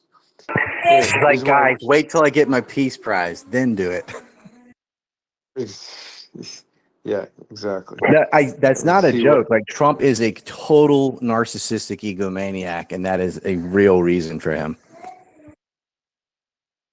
Yep, he's always had this weird competition with Obama. It's very unhealthy and childish. But that aside, I bring up AQ Khan, and here's why, Ryan. It's because Iran's had the blueprint on how to build a nuke since in around 87 to 89. That's when they got it before North Korea did. North Korea got their blueprint around the 1990s. And then they kicked out all the inspectors in the early 2000s and focused on getting a bomb, which they were able to achieve in and around 2006. Now, Iran could have done the exact same thing. So they've had access to the blueprint since in and around 87 to 2003, where they then desisted from making a bomb. But they're very familiar with the nuclear energy process and the nuclear fuel cycle. And I believe they were on the path towards making a bomb until they issued the fatwa to then, stray off that path. So for you to think that they couldn't get up to 90 and figure out uh, the final procedures for the precision parts of it, or even the fuel rod part, which they're not doing themselves, I believe they know the entire process themselves, and they could absolutely produce a bomb in far less than 2 to 3 years, anytime they want, essentially, if they don't already have it, and I think they do. So Well, I they just want to certainly have put the that out to you. know-how. I was building the bomb and a delivery system together for that timeline. But yeah, they have the know-how, and they've known at least as early as the North Koreans. I have my suspicions that North Korea not only got the AQCON support, but covert assistance from China. And the Chinese are walking a tightrope there, where they don't want North Korea to fail, because it'd be a huge refugee crisis into China, but they don't want them to be too successful either, because it's a rabid dog on a leash. All right, Yeah, I mean, guys. Oh, did you have something you wanted to say really quickly? it's just the last point that North Korea's already offered to provide, whether it's true or not, who knows, Iran with whatever it needs, including consideration for even giving them nuclear weapons with likely delivery systems. So I know you're saying it has to go through China, but don't put it past North Korea to figure it out on how to get it there. I'll just hand over to a speaker next. I think I'll hand over to Manad, but before that, I just want to make a comparison to North Korea. Now you mentioned it, you reminded me. North Korea has nukes, and they don't bomb South Korea. So why would Iran have nukes and bomb America? Why would they commit suicide? I genuinely think, and not to not to in a malicious way to you. Adam, it's because guys like Paul believe when Iran says death to America, that means they want to nuke America. They North actually believe Koreans that. say death to America. Like they don't say that actual chant, but they say similar things. Yeah, but they don't know what it Everybody actually hates means. And nobody America. cares, and they have nukes. And so I honestly think it's a very racist or bigoted or supremacist viewpoint to think that they're so dumb and so suicidal that as soon as they get nukes, they're going to bomb you and start a World War III. That's such a backwards position to hold, in my opinion. I can't understand it. I really just can't understand it. I'll be honest about that. I'd be happy to explain, Adam, at least some No of one that was reasoning. happy But that North Korea got nukes either. They just did it anyway. Yeah, but they're chilling. They're not nuking South Korea. They're not invading South Korea. I mean, there is tense between them. why are they chilling though, Adam? What's that? Why are they chilling? Killing what? South Koreans? Is there a war between South Korea and North Korea right now? Why is North Korea chill with his nuclear weapons? Did Trump go there in 2016 or no? They're He didn't chilling achieve because anything there. He wanted to denuclearize them, and he didn't do it. He failed. We haven't had hostilities with North Korea since Donald Trump went there, which Barack Obama said was There were ridiculous. never any. Yeah, There were never that's any not true. hostilities with North Korea Yeah. in the first place. So once again, see what Ryan described to you earlier is called the Hegelian dialectic. So Trump's the one who creates the problems out of thin air. There's no problems to begin with, and then that causes the emotional reaction, the need for some kind of solution. People like you fought for it. And then of course they have a solution prepared. Hey, look, I'll make peace. Or hey, look, I have a vaccine bioweapon that's going to solve this virus that we created in the first place. People like you fought for this stuff. You don't realize it's all part of the gaslighting strategy to fool you into thinking they're problem solvers when in fact they cause the problems, create the problems out of thin air that didn't exist before. North Korea is just minding its own business. They trade with China, with their partners, and they don't want issues or wars. They just want to go about their communist ways and their people, whatever. Some are happy, some are unhappy. That's their problem, their business. But they aren't threatening anyone. And there were no hostilities in North Korea to begin with. Trump wanted to nuclearize them. He failed in the first place. He didn't solve anything there because there was no problem to solve. I don't know who's next.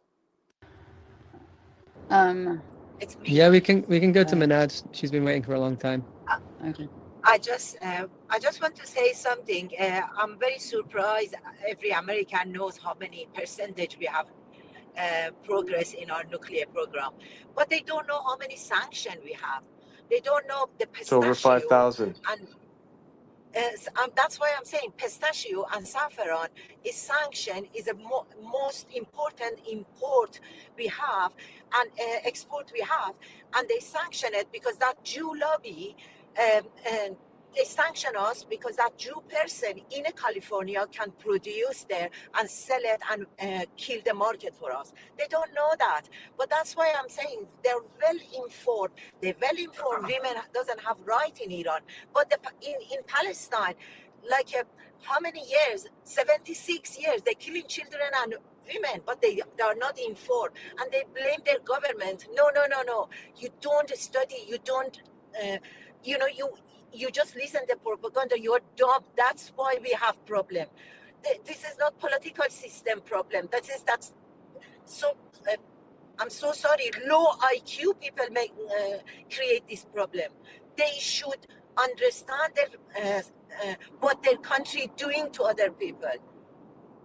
When that's killing machine gonna finish? Why every country in the world has problem and America doesn't? Why they don't question the narrative? Trump said in daylight, no, it's night. They accept it. This is low IQ, and I think American has to start with themselves, not with other. They advocate democracy for us. Maybe we don't want it.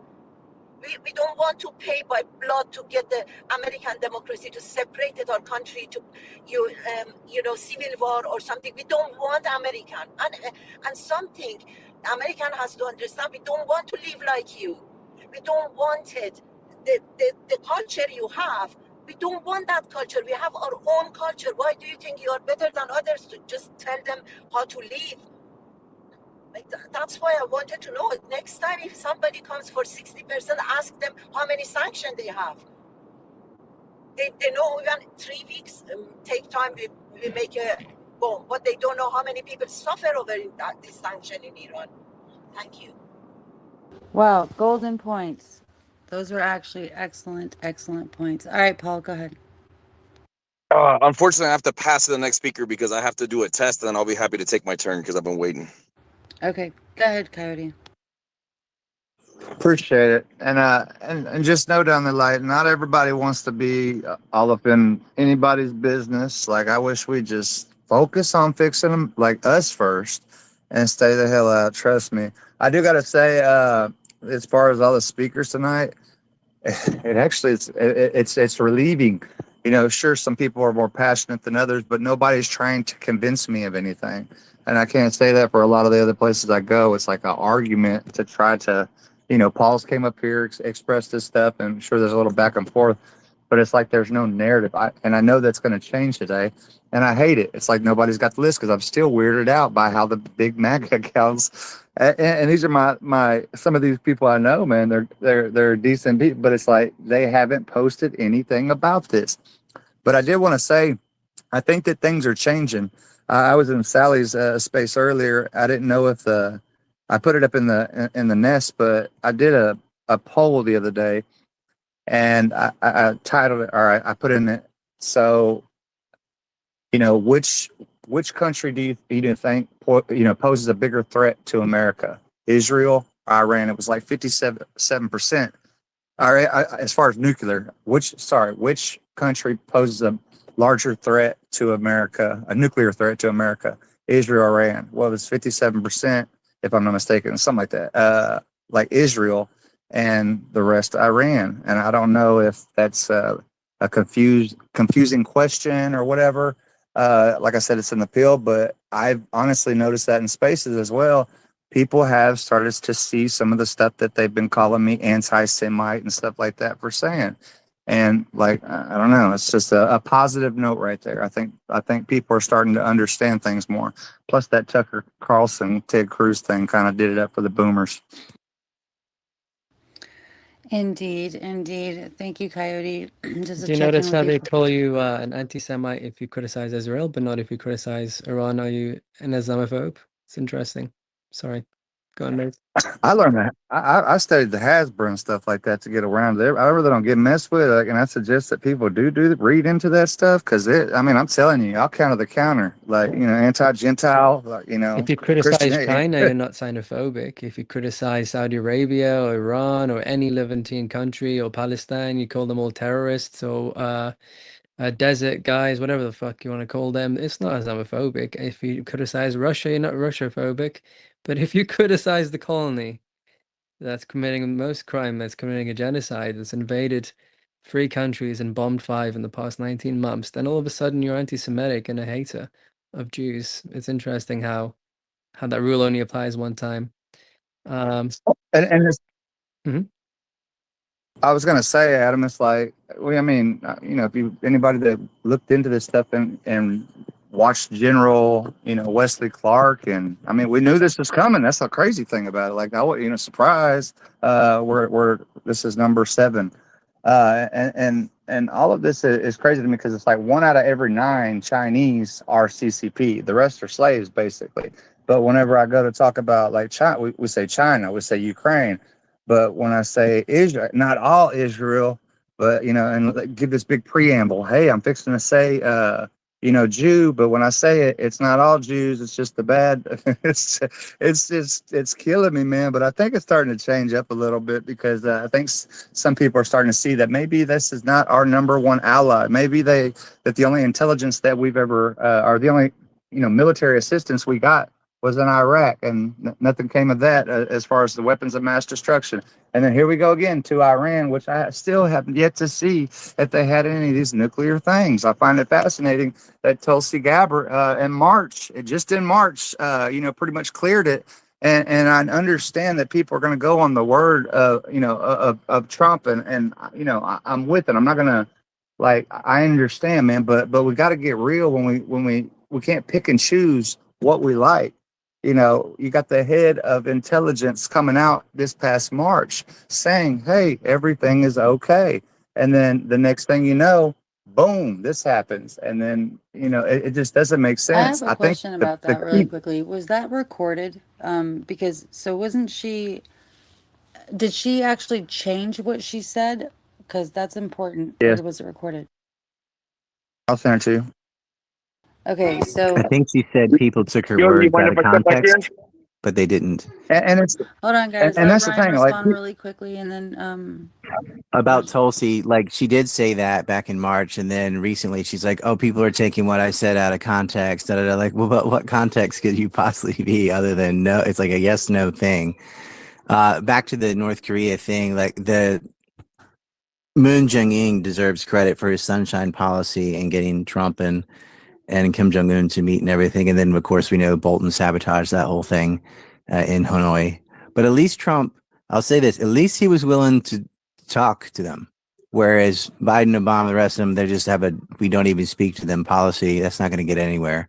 So at least he was willing to say. But when you bring a bunch of Christian Zionists and Jewish supremacists who are all around you with you, you can't get anything done. And so, yeah, that thing got sabotaged. But for Trump, it was like, it's a photo op. I'll be the first guy to go and step on North Korean soil and the last. And didn't really matter if nothing got done because he got his, his ego stroked. that's the thing I try to say. It's the ideology. It's the Zionism. Like, people gotta stop worrying about being labeled like a name or Oh, whatever. I don't know what it is with labels. Yeah. It's the Zionism, bro. Well, there's only one Jewish state, and it's a bad one. So there's no like counter argument of, well, this other state's Jewish, and it's not like that. Like, imagine if we have so many Muslim majority states from Indonesia to Egypt or whatever, but imagine if it was just Syria, how bad it would look. That's kind of how the Jewish state is. And it's funny, I've never heard anyone feel the need to be like, well, not all Buddhists are bad. Like, how sick does your society have to be when the assumption is you're disgusting and people have to constantly like have a disclaimer, be like, well, I know, and start listing like the token good Jew he knows or whatever about Norman Finkelstein and whatever. It's pretty bad. And they have a sick society in Israel. It is the majority of their population does support ethnic cleansing of Palestine. And there are groups that are against it too, in the Orthodox community and da da da. I know that.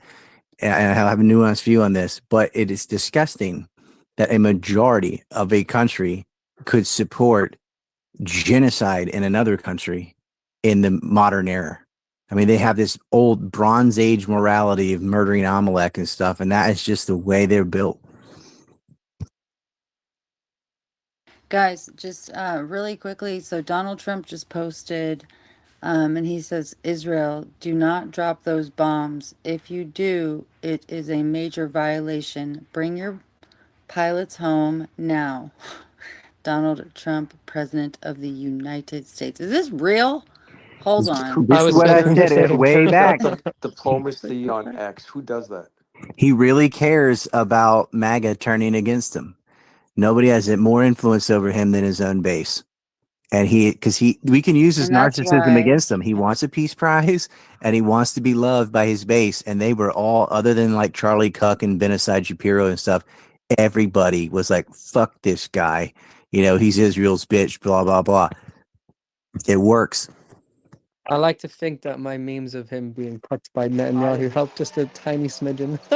I think they did. I think I've reposted some of those. I think. Yeah, I do think the massive proliferation on X had a huge impact because he does care about it, and obviously his base is largely on X in terms of he's seeing X. You see JD Vance replying to a lot of people on X, but that tweet is mental. So it looks like Israelis were, and that tweet's in the nest, but it looks like Israelis were on the way to bomb Iran, and he's tweeted it out. But I'm not sure if they'll listen to the tweet, or maybe he should have got on the phone and tried to stop them. But he's quite clearly called them out quite publicly there. Yeah, Solomon, what's funny is, he'll tell them not to do it. They'll probably still do it anyway. And people will still believe that Trump is in control by Israel, or that he calls the shots. It just doesn't matter what happens there. Yeah, that's gonna make him look weak for sure. Can I chime back in, Mace, Suleiman? Yep. Yeah, of course, go ahead. I appreciate that. I'm going to say a lot of things that somebody's not going to agree with. I just asked for no interruptions because I didn't interrupt them. So you heard a couple things already that were just simply not true, right? You heard that apparently North Korea was made up by Trump and solved by Trump, But in March of 2016, North Korea warned of a preemptive and offensive nuclear strike in response to the annual U.S.-South Korea military exercises, which were Key Resolve and Full Eagle, which involved 17,000 U.S. troops. So Kim Jong-un declared that the country's nuclear warheads need to be ready to use at any time. So there was nuclear threat against South Korea, and this is again during the Obama administration. Trump himself said that Obama, when he said, what's the number one problem that we have right now? It's North Korea. So what did he do? He went over to North Korea and he talked to him. I don't know if you know this, but you can be killed for praying as a Christian in North Korea. So yeah, sorry if I don't have sympathy for, we went over there and we put them in check just because they do have nuclear weapons, which by the way, they lied about developing. And we said we didn't want them to get it. And they said, oh, we're not doing a nuclear weapons program. And then they developed it. Now they have it. Now they're a nuclear power in the world and we have to deal with it. So, okay, they got the leverage. I get it. But nobody wanted that to happen, right? Then I also heard earlier, and I'll say this respectfully because I got nothing against you, Ryan, but you told me that Iran doesn't have capabilities of a nuclear payload, but it didn't take me long to go and look that up. And I'm sorry, but experts would disagree with this. They have so Iran is the largest ballistic missile inventory in the Middle East. They have the Shahab 3, which is actually inspired by the North Korean missile, the No-Dong missile. And Shabab 3 is a range of approximately almost 2,000 kilometers, has a payload capacity of up to 1,000 kilograms, which is sufficient for a crude nuclear warhead. They also have a Gadar 1, which is an enhanced variant of the Shabab 3, which has about a similar range in the 750 kilogram payload. And then there's other ones and other systems, again, that are kind of in development, haven't really been confirmed. But all I'm saying is they could definitely drop a nuclear warhead in a near vicinity. Other things that we heard was, I got a few more. The other things we Can I heard just was that there address was the a first tactical two nuke. before I have a list because I got to go soon? It does not maintain that range at that weight. And another thing happened. I live in South Korea, by the way. Another thing that happened between when Foul Eagle, like you're saying, the war games exercise that they were pissed off about is because President Park was in charge and she was a piece of shit. South Korea replaced her with Moon Jae-in, like I said, in 2017. Then Trump could come over with Moon and try to make peace with North Korea. Right, but we were told that that was a Trump manufactured problem that he created and solved, which is just simply not true. And that was my whole point with that one. Other things that were said were that a tactical nuke was used against Yemen in 2015. There is no respected agency that has confirmed or respects that analysis. I'm sure that there was a lot of I've got the that went proof into for an that. article. And yes, Again, I that's not asked for no true. interruptions, You're man. I wrong didn't again. interrupt you. But let I him. don't Okay. disagree about that. I don't think they use the neutron bomb either. Yeah, there's no evidence of it. In fact, Syria has cooperations with nuclear agencies that went and tested the grounds there, and there was no nuclear radiation that was detected at all. So again, there's a lot of speculation. You can see stuff like people who like to Proof's in the exaggerate things. nest right now. You can see for yourself. You're lying Again, I didn't interrupt you, bro. Do you have no self-control? I didn't interrupt you. All right, and I had to hear a lot of your nonsense and all this stuff and your insults, and I didn't Dude, you're a interrupt. migatard. Right? Okay, Okay, you're but let and him finish, Truth. Please let him finish. you know I'm Go ahead. saying like I'll just good lord. Dude. Yeah, truth. Let him finish. But Paul, just one thing, like, by the way, I'm not trying to interrupt you, but the thing is, you're listing out like 20 things at a time. Maybe choose like 3 at a time, and then one person, then we get someone to Well, rest, then you could do another 3 or Suleiman, something. if I can just It's let's just just be fair though. you. Let's just be fair, Suleiman.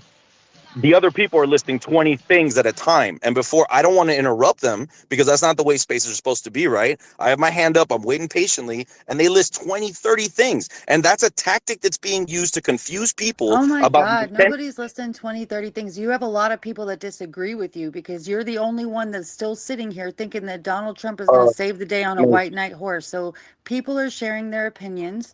You're definitely getting time, but we're not saying that, oh, just don't share. Just do 3 at a time so that they can get addressed appropriately. It's not to shut you down. No, I It's just understand, to mate, but I'm not sorry, but Remember the overwhelm. conversation, but Paul, the conversation is going to be between you and Ryan, and then obviously I'll give Truth a chance to rebut the nuclear thing because I think that wasn't Ryan's position, that was Truth's. But just do 2 or 3 at a time if you can, and then that way he'll respond, and then you can go ahead. Because remember, Ryan was actually responding to your specific points previously. But go ahead. yeah, some people do it with respect and others don't. And I'm sorry, but Truth said at least 4 or 5 things that were just like, okay, either exaggerated or not true. So I'll just land with this. That's the tactic. There's an oversaturation of information. You can list some more points. Go ahead. Okay, so again, what you hear is exaggerations that happen. For example, Donald Trump says, "Oh, a regime change, make Iran great again." Right? Nowhere did he say that he was going to be the one that does the regime change. We are not fans as Americans. We are not fans of the Ayatollah and the Mullah regime that's currently in power. Now, there's a lot of people. I've met a lot of American Iranians who have told me firsthand they hate that government and they wish that their country was free from it, and they want a revolution to happen there, and that's why they live over here, because they wish they were back in Iran, but they can't be because of the way things are, which I relate to because my family has that problem with the Nicaraguan government. So I get that stance, right? So it's just they paint this picture like Iran is this saint of a government. There's no But it's aggressions none when of your fucking business. That's it their does. government. I That's not understand, mate, but America's business, are we Paul. putting troops on the ground? No, we're not. And I'm sorry, You but we have are the just same fucking talking points. It's He so dropped crazy bombs to on me. them. That's illegal. You're allowed to bomb them now, But no, Paul? no, let him finish. Let him finish. I'm sorry. It's so like, it's to me, sometimes I'm very disappointed in seeing you of all people run around here spitting out the same dumb shit like, you Listen, know who these you're guys getting it from worship too. a He's pope. probably They think the DMing you, pope's to be infallible. I mean, honest that's with how you. they're It's brainwashed crazy. there. no, this isn't Anyway, let him hard to finish. see, guys. Iran has never been a friend. Like literally, you act like they. All right, Soleimani. Why was he killed? Because he trained troops that killed 1,000 troops in Iraq. This is documented. All right, there was roadside bombs, and look, don't get me wrong. We shouldn't have even have been in Iraq, right? But that wasn't Trump. So now we You finally have a. killed 1 million people in What did I Iraq. just say? We shouldn't You even have been killed in 1 Iraq. I million. agree. Look, I'm one of the few people over here that has been Did sympathetic he to kill the. those Okay, people? hold on. Did he kill those Just let people him. in Virginia or California, or did they die in Iraq in an illegal invasion? All right, I'm going to try to finish. I'm sorry I'm long-winded, but I'm one of the few people here that even back then, because I did read the Wikipedia, or what was it called, the WikiLeaks and all that stuff that was coming out, because that was the only source of a lot of information of the corruption of the U.S. government, right? That's why when Donald Trump ran the first time, he said going to Iraq was a mistake. That earned a lot of respect and support from Americans that want to stop the industrial military complex. We are against going to war in Iraq. We want to get out of the Middle East. We want to get the influence that Israel has with our politicians. I don't like seeing our politicians with Israeli flags in their office. It should only be American flags. I'm a part of all that and trying to solve all that. But that's not an overnight solution that we can make happen. And right now, Donald Trump saw a threat. Americans in moments of great conflict like this, we either have to have faith and support the person that we elected, or we don't, right? And I'm sorry, but I'm going to choose a guy who's shown that he's trying to be restrained. He doesn't resort to violence. He's trying to make peace. I know you're going to hear counter arguments to that, but I believe he really does want peace, because he could easily go and kill the Ayatollah tomorrow if he wanted to. But America doesn't want to get in the habit of assassinating world He leaders. can't do that because he would go to jail. Okay, you Of can't just course. go and kill. Hold on, you're acting like see, this is the like. Let me tell you something. Nate, do you see how Donald low the Trump, or bar is, though? like, He if didn't you kill a leader, can so I he's a just say peaceful guy. something? Like, do you not hear me talking truth? I mean, because I could probably, like, if y'all would let me go at it with Paul, because I just think that it's crazy to me. Oh, he could have went and killed the Ayatollah. No, the hell you can't. You can't just go and murder. Not only is he the leader of Iran, but he's also a holy man. That would cause all kinds of regional conflict, first of all. And secondly, you're acting like all of a sudden it matters to you now that Iran should have a regime change because the motherfuckers that don't live there have an opinion about it. It's ludicrous. You voted for Trump to worry about domestic issues like getting climate change and out of the Paris Accords. What did he do? He rebranded it as America First, but it's still there. Okay, school choice, it's just privatized at the state level, but the degeneracy is still there. You're not worried about any of those things that you were worried about before. Now you're talking about the percentage of uranium that's enriched, and you're talking about the leader of how that nation's not our friend. To me, it's cope. What you're doing is trying to sit here and give excuses for somebody that is going against what he vowed to do, which was put America first, and he's putting Israel first. And I mean, it's every argument that you're saying is so like, I don't know, mainstream cookie Can I cutter. say something to him? Look at yourself. You are One genocider. second, Minad. I got What this. you said. Right. One sec. Okay, Can hold we up. just Solomon's get talking. this? Can we just drop this check? Can you Yeah, listen to one me? second, No, Minad. Can you one put your second, Minad. no? Can you put your hand up? Yeah. Can you put your hand up, please? So I want Ryan to respond to him, and then obviously we'll respond. I've never seen anyone get you so triggered, Miz. This is what's going down. I don't know what's going It's down. There's some because history It's because there. Go we're ahead. friends. I get I'm why. I'm I'm sorry no you're triggered about it. I'm sorry. no. Yeah, well, I am not only I'm very, very disappointed because it's what I'm hearing the same. It's like a very small group of you that are all saying the same things. I don't know if you guys deploy yourselves to spaces to do this, but to me, it really bothers me because I am not. I find my friends I take seriously. Like what you're doing is harmful. Solomon has literally been probably up. He might have slept maybe 4 hours in the God knows the past 10 days because preventing this war is so important. And it's so important for people to have agency in their perception. And when somebody like you comes in and I'm saying this because we fought many other battles together, and you're going to come in here and say these things, you're not even giving it any thought. You're just allegiance is blind, and it's to Trump. It's idolatry. Like there's something If I that's could just. respond, mate. I'm gonna It, let it, you respond. I'm gonna let you respond, but Can that's I why I'm answer him? triggered because to me, yes, and let Ryan go, and I'll give it back to you because to me, I think that it is very important for us to understand how we're acting, how that ripples, what we say, how that ripples. It's just very important. Go ahead, Ryan, real quick, and then we'll give it back to Paul to respond, and then we'll go from. Okay, I know you Wikipedia Shahab 3, and that Shahab 3, that's fine. Like, you should always check these things. But it's the nuclear warhead it can deliver is plutonium. You cannot deliver uranium, which is what is in question of being enriched, because its payload is between 750 and 1,200 kilograms, whereas the smallest uranium bomb, like was used in Hiroshima, is 4,900 kilograms. And so the range, well, first of all, it can't lift that at all, but your range is no longer 1,300 kilometers when you increase the weight. And it's not even, it's 4 times heavier than its heaviest weight of any other payload. So it does not have a delivery system on a Shahab. That's the easiest one. The Korea one, I sort of started to answer, but people were kind of talking over me. But there was a presidential change in South Korea, and North Korea was legitimately, in my opinion, mad about Foul Eagle, which was a joint military exercise between South Korea and America that would do mock invasions of North Korea. You can see why they'd be jittery about that. And that's when they were shooting missiles into the Sea of Japan and even over Japan one time. I was in Japan at that time. But then President Moon came in. Park went to jail. That's how corrupt she was. She went to prison. President Moon Jae-in comes in with a sunshine policy. And so he organized that.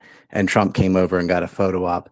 And I don't think Trump is who sabotaged that meeting. I think John Bolton, by all accounts, and everybody there, they're actually close to a possible deal. But Trump is the guy who did pick Bolton, even though he fired him later. He did bring him there, and that did ruin that meeting. But all credit to that really should go to Moon Jae-in because he's the one that organized that, the president of South Korea. And then please bring up the other points after that. Well, the neutron bomb, I disagree. I don't think that Israel used a nuke in Yemen, so that was Truth can argue about that if he wants. That's not me. What were the other things? Let's see. Just had a shekel check. The other things are like he doesn't resort to violence. That's just stupid. Going nuclear. Somebody's name is sends in Andrew Jackson says thanks for the info. That's over on Rumble. I think that's the solo shekel chat, which is kind of sad. Usually we get a dead link. Oh wait, here's one. We did get a dead Lincoln from okay. Says fuck Lincoln and fuck Israel. They don't know what the fuck they're doing. Yeah, I wish I had that clip. Actually, I think I have it on Telegram. Maybe I can download it and get it in here quickly. Trump was, it looks like he's outside an air helicopter or something like that. But maybe, oh, yep, I got it. So they're asking him about what just went down. And I'm going to play it for you because he drops an F-bomb, which is, I mean, when is there a more appropriate time to drop an F-bomb than the threat of war? Here we go. Yeah, I do. They violated it, but Israel violated it too. Are you questioning if Israel was committing Israel, as soon as we made the deal, they came out and they dropped a load of bombs, the likes of which I'd never seen before. The biggest load that we've seen. I'm not happy with Israel. You know, when I say, okay, now you have 12 hours, you don't go out in the first hour and just drop everything you have on them. So I'm not happy with them. I'm not happy with Iran either. But I'm really unhappy if Israel's going out this morning because the one rocket that didn't land, that was shot, perhaps by mistake, that didn't land. I'm not happy about that. You know what? We basically have two countries that have been fighting so long and so hard that they don't know what the fuck they're doing. Do you understand that?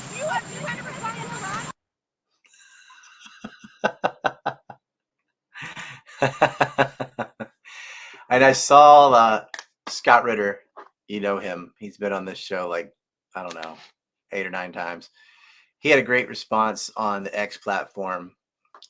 I don't have it in front of me, but I'll summarize it. Essentially, yeah, it's like a 30-year-old child living in your basement and playing their music too loud, and you're paying for all their bills. How about you stop paying for their bills? See what happens. And so I replied to that. Yeah, quit paying for Israel's bills. Why are we giving them billions of dollars every year? They have free health care. They have subsidized living, all this. They get American weapons. These are always forgiven loans. If you quit giving them billions of dollars, then they would have to start using their own money to bribe you instead of just taking a portion of the loans to recycle as bribes so they can get more loans, so they can issue more bribes. It's a self-licking ice cream cone. I think I made a video about that too that I'm going to repost on X. But there you go. And now I'm scrolling up to see if I missed any others. Yeah. I've seen these arguments. These are Twitter Spaces if you're wondering what they are. You can't always record them, but I got recorded a portion. Futurez says, go Rye. There you go. And drops in an Andrew Jackson. Thank you very much. I should have fired up Entropy. I will now. Better late than never, I suppose. Got to get in the habit of that. Boom. We figured out what was going on with Rumble because I wasn't getting paid. And it's because, oh, that's the wrong, oh, sorry. I'm trying to do Entropy at the same time. Anyway, I figured out what that problem was, and maybe we have a workaround. Maybe not. Cannot do, let's just use this. I'm going to give you a very fast commercial so I can do it, so I can multitask.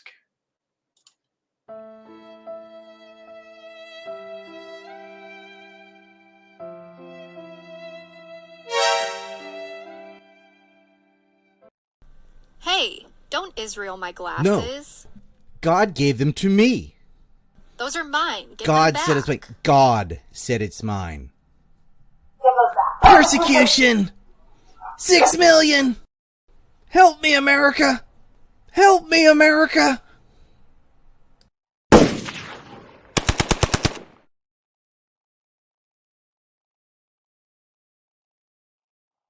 Well, if I didn't do it, someone else would. And if I don't steal it, someone else is going to steal it.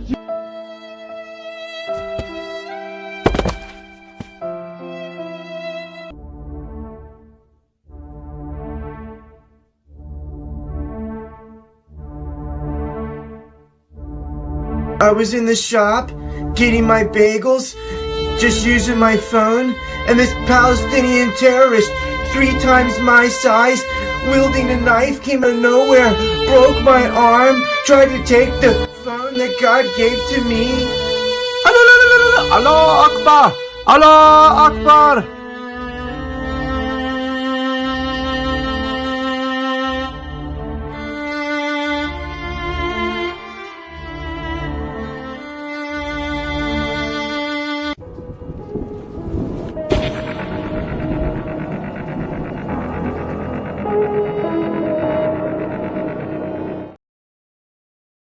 How did Israel? All right, so I did find the first 2 parts out of 4 of this, so I'll just play this self-licking ice cream cone thing a little bit. Israel gained so much power over the United States. It comes in 4 parts. Level 1, bribery, creating. All right, this is glitching. Okay. The mega donors. Level 2, blackmail. Level 3, the media. And level 4, the origin. Let's start with the bribe. They created the largest self-licking ice cream cone. In short, U.S. foreign aid to Israel, which is always in the billions, is split into 2. One part is earmarked for U.S. defense industries, making the MIC happy. The other part goes to benefiting the commercial interests of a select cabal of extremely wealthy state leeches. This creates a donor class.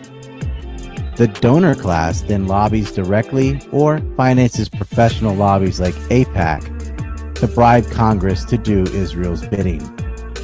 Their first demand is always to send more money. If a congressman gets out of line, they will finance their opponent. 97% of AIPAC-approved candidates win.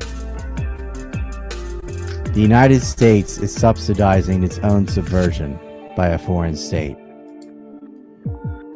Israeli bribes come from the American taxpayers. The entire gambit relies on foreign aid and an unregistered lobby. If the U.S. would end aid to Israel, the entire cycle stops. Why did the aid start? To keep the Suez and the Red Sea away from the USSR. But our greatest allies spied on the United States, stealing the signal intelligence and first strike plans, and gave them to the Soviet Union in exchange for Jewish diaspora to move to Israel. This is why years ago I realized U.S. foreign aid is at the root of everything that sustains their power. End all aid to Israel.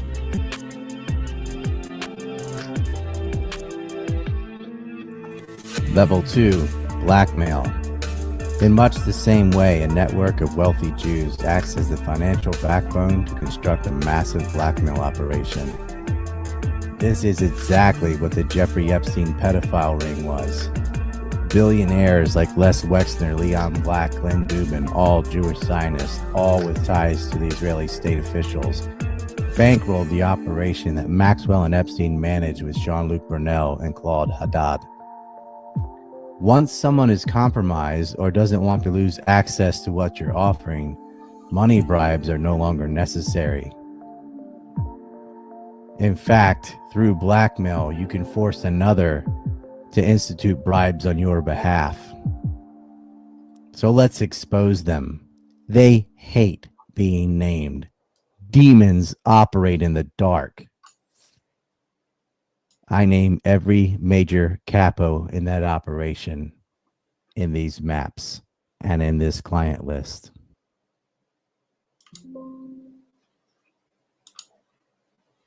Hey.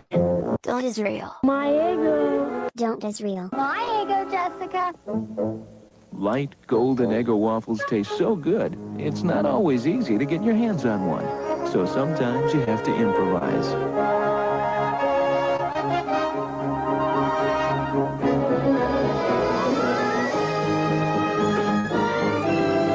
Don't Israel. My ego, please.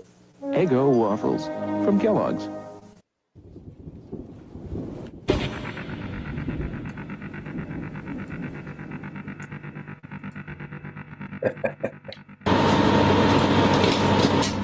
Did you just Israel my juice?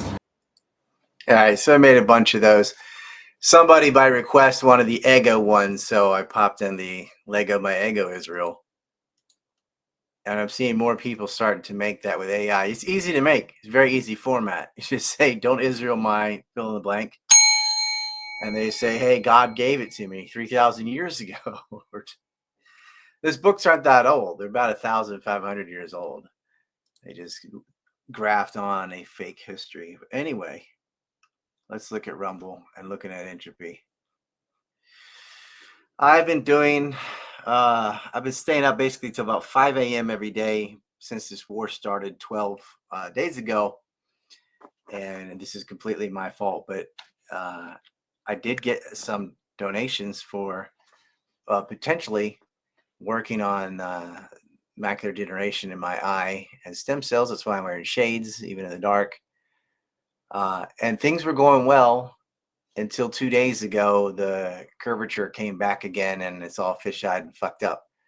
So going back to less screen time, getting sleep, taking lutein. I got an appointment with Dr. Moon the beginning of July. So maybe getting anti-VEGF again, and then we'll see. And that's this one I don't have insurance for. I used that all. I got all of them. Everything was doing well, and I didn't take care of myself because of the fucking war. And I think, well, I'm just guessing at this. I think lack of sleep has a lot to do with it. So no more of that. And it's a good thing we have a ceasefire. We'll see how long it holds. I will take some questions real quick if you have something. I know there's a delay on Rumble. If you're on X, get on Rumble. Defiant Dissident for 20 says, what terms would Iran agree on the new negotiations? Is Iran's stronger position now? I really don't think you can negotiate with the U.S. as an honest partner after they use the guise of negotiations twice to hide preemptive strikes. I think any nuclear deal is going to have to be done with Europe or Asia or something, Russia, which is, I guess, Europe and Asia. The U.S. just can't be involved. They have ruined all credibility. It's like a peace treaty with American Indians. Like they never upheld any of those, I don't think, except the Tau, I believe. Maybe, whatever. It's the only group that ever got land returned. But what would they accept? It's what they had already accepted. We'll enrich uranium below the threshold for our needs. I think 20% would be reasonable. But at this point, since the IAEA was caught spying so that it could assassinate scientists, now you're in the dark. You don't know where the uranium is. You don't know what grade it is. You don't know anything. And so Iran could have outbreak capacity, but another deal is going to have to be made, and it has to be made fast. But I don't think America can be involved after what it just did. So who will step up? I don't know. And what would be accepted? Qatar did help broker this deal, but I think a larger partner, maybe the French, were part of the old deal that were taking the enriched uranium and making fuel rods for the reactor. So maybe France, Russia, China, there's a lot of other nuclear power. So, but not the U.S., not anymore. Let's see. Yeah, okay, that's all the questions. All right, then. Well, I'm getting much needed sleep, and hopefully this surgery in July will get it back to where it was, and then I'm going to be very careful on the sleep patterns and always wearing the shades. Oh wait, here's a couple. What terms would Iran realistically agree on, and are they a stronger position? Are they at a stronger position? I didn't answer that part. Their enemies are in a weaker position. They're almost in the same position. Their army's intact. Their navy's intact. Some things were blown up by the Israelis, but they have plenty of ballistic missiles, plenty of launchers. They will be able to repair the damage on their infrastructure. The internet will be on, TV stations will be on. That'll all be repaired, 6 or 7 days. They'll be back to where they were on that. Militarily, they actually gained a lot of data. They learned how to better get through the defense grid, and they learned that they need some AA. You got to have some anti-air. But of course, they were ambushed, and there was that little trick where the drones went out. And they also have caught a lot of Mossad agents. Let's not forget that. Some of the most damaging things that happened to Israel wasn't the missiles hitting Haifa. I mean, it hit their research lab, and it hit a power station, and some buildings were taken down. But the Mossad agents were caught, 18 of them in one day. They're not coming home. They're getting interrogated, and then they'll be thrown in the wastebasket. But there are still sleepers there, and so they'll have to clean all that out. So Israel lost spies. Iran lost some military brass. They lost some nuclear scientists, and they lost a little bit of infrastructure. But at the end of the day, they got Israel to bend the knee and force Daddy to create a off-ramp that was acceptable in a face-saving way to have a ceasefire for now. My bigger concern is Gaza, and Thomas Massey and others are kind of leading the charge to say, listen, okay, there your little war's over. Stop shooting people who are trying to get food. There should be sanctions on Israel worse than North Korea. Look at what they're doing to their neighbors. It's unconscionable. What they've done to Gaza, and they just look at it with a drone, it's nothing but rubble. They've leveled that whole place. There should be sanctions on Israel worse than on North Korea. No one should trade with them. But it can't happen because the Gulf Arabs will always send them oil, and it doesn't matter if they have all their needs from their Salafist, Wahhabi, Sunni, shit-faced fucking perverts that down there, the little Gulfy Arabs with their whores and their alcohol. And they're not very Muslim. I mean, in their own mind, but it's debauchery, man. They're more perverted than the Indians. Yeah, maybe not. But it's pretty bad. Dubai is just a cesspool of fucking debauchery.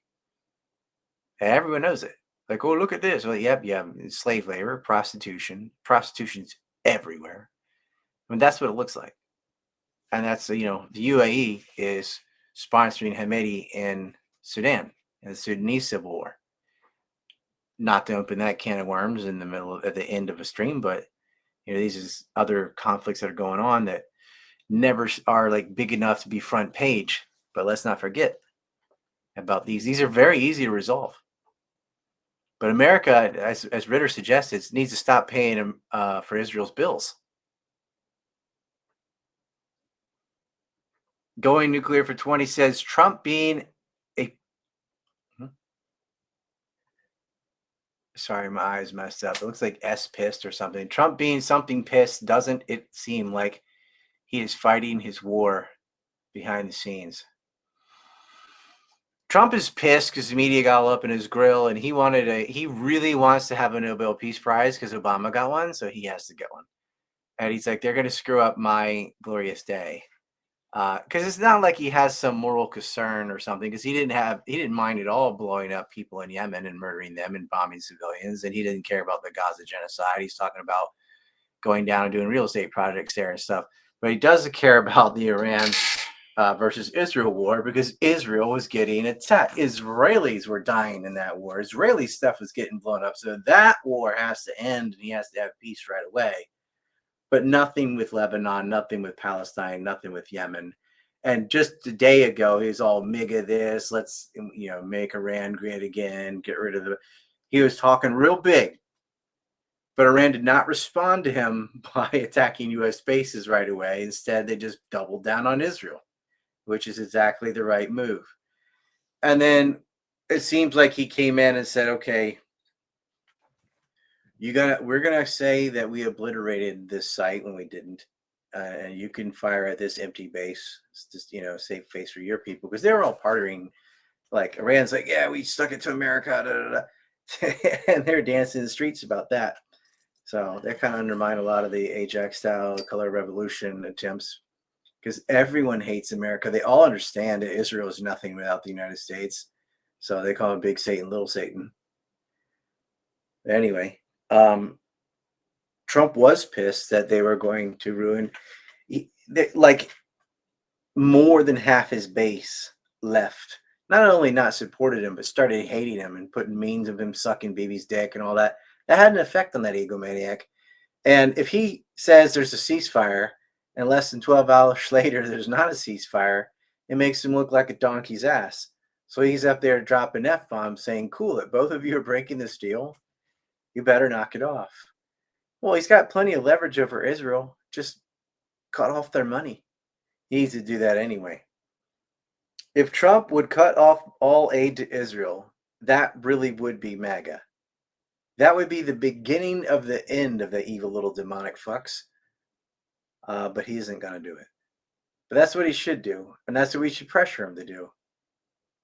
Look, bullying works, especially egomaniacs, narcissistic dicks.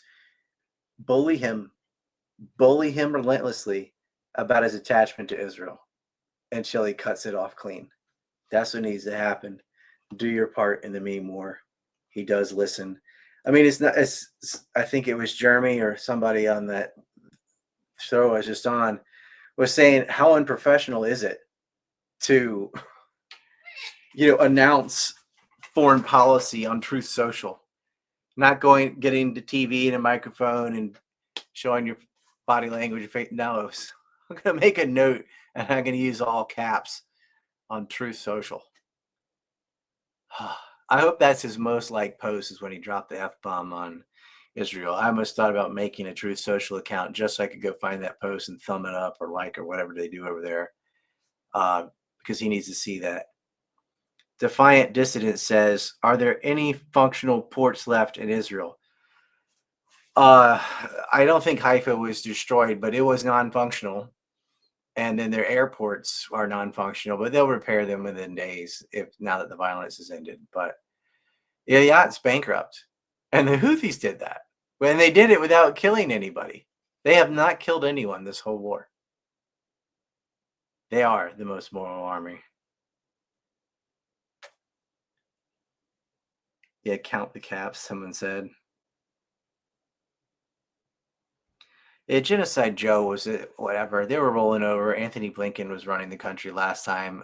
All these wars would have still happened, regardless of who is at the helm. But Trump, I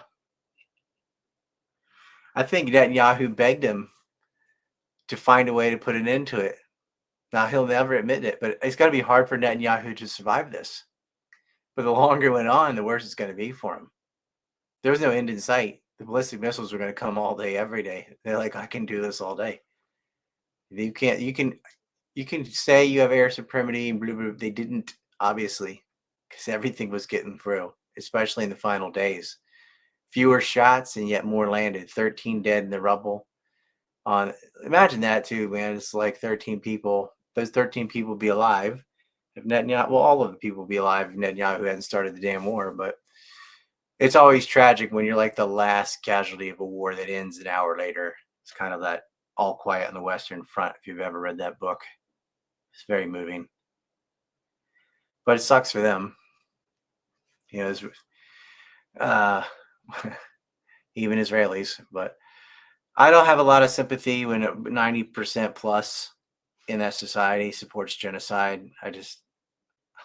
They dehumanize themselves. I missed the question. All right, let me see. Are there any functional port? Yes, so I think they still have Haifa. Futurez says, how likely is regime change in Iran at this point? That was Israel's goal. That's still Israel's goal, and it's still the U.S.'s goal. Let's not forget that the U.S. did work with Israel and had these preemptive strikes under the guise of making a deal when there was no deal, and the IAEA is being used as spies. They will still want this, but Trump understands that regime change is chaos. That's out of his own mouth. It's like he finally got to talk, like he's surrounded by Christian Zionists, Jewish supremacists, all these people, the Hegseth, all these fucking tools. And then, I don't know if it's Tulsi or whoever, because she kind of capitulates too. Someone got in his ear and said, look, you're about to be Bush Jr. That's what you're headed towards. You're going to be the most hated president. That really got to him. He's like, regime change is chaos. If there's a regime change, because a lot of people in Iran don't like their government, that's up to them. They don't want the regime to be changed by the Israelis or the Americans, because it would just be changed to put in some puppet that will allow Israel to murder their neighbors and continue to annex land. So that's not happening. But be on the lookout for that. Like, they still want this. They are known for assassinating people. They call it decapitation strikes. They assassinated negotiators. I think Raisi's helicopter went down in a suspicious way, president of Iran. They took out a leader of Hezbollah. They took out a leader of Hamas. So they'd love to take out a leader of Iran. The war was not getting it done. But, you know, with the way drones are and all these, there's all these little tricky plays that can be done. And Israel's evil. They're going to, if they can, they will. Like, if you can think of an evil thing that can be done, then they'll do it. I think I got them all now. Thanks for letting me know I missed one. I'll look on Entropy real fast. You never know. Nothing over there yet, but I didn't start it till like almost the end of the stream. But that's going to be open if you want to. You guys can talk to each other in there through chat. It's open for quite a while after the stream ends. And Scott Horton will be on the show on the 25th, followed by Connor, I think, on the 30th. And then I'm going on some shows tomorrow, and we're trying to get Dan McAdams in here. He already agreed to. I just got to figure out a time. So look forward to that. And we'll be working on Empire Unmasked. Until such time, see you then. Fuck Israel and fuck Lincoln. Peace.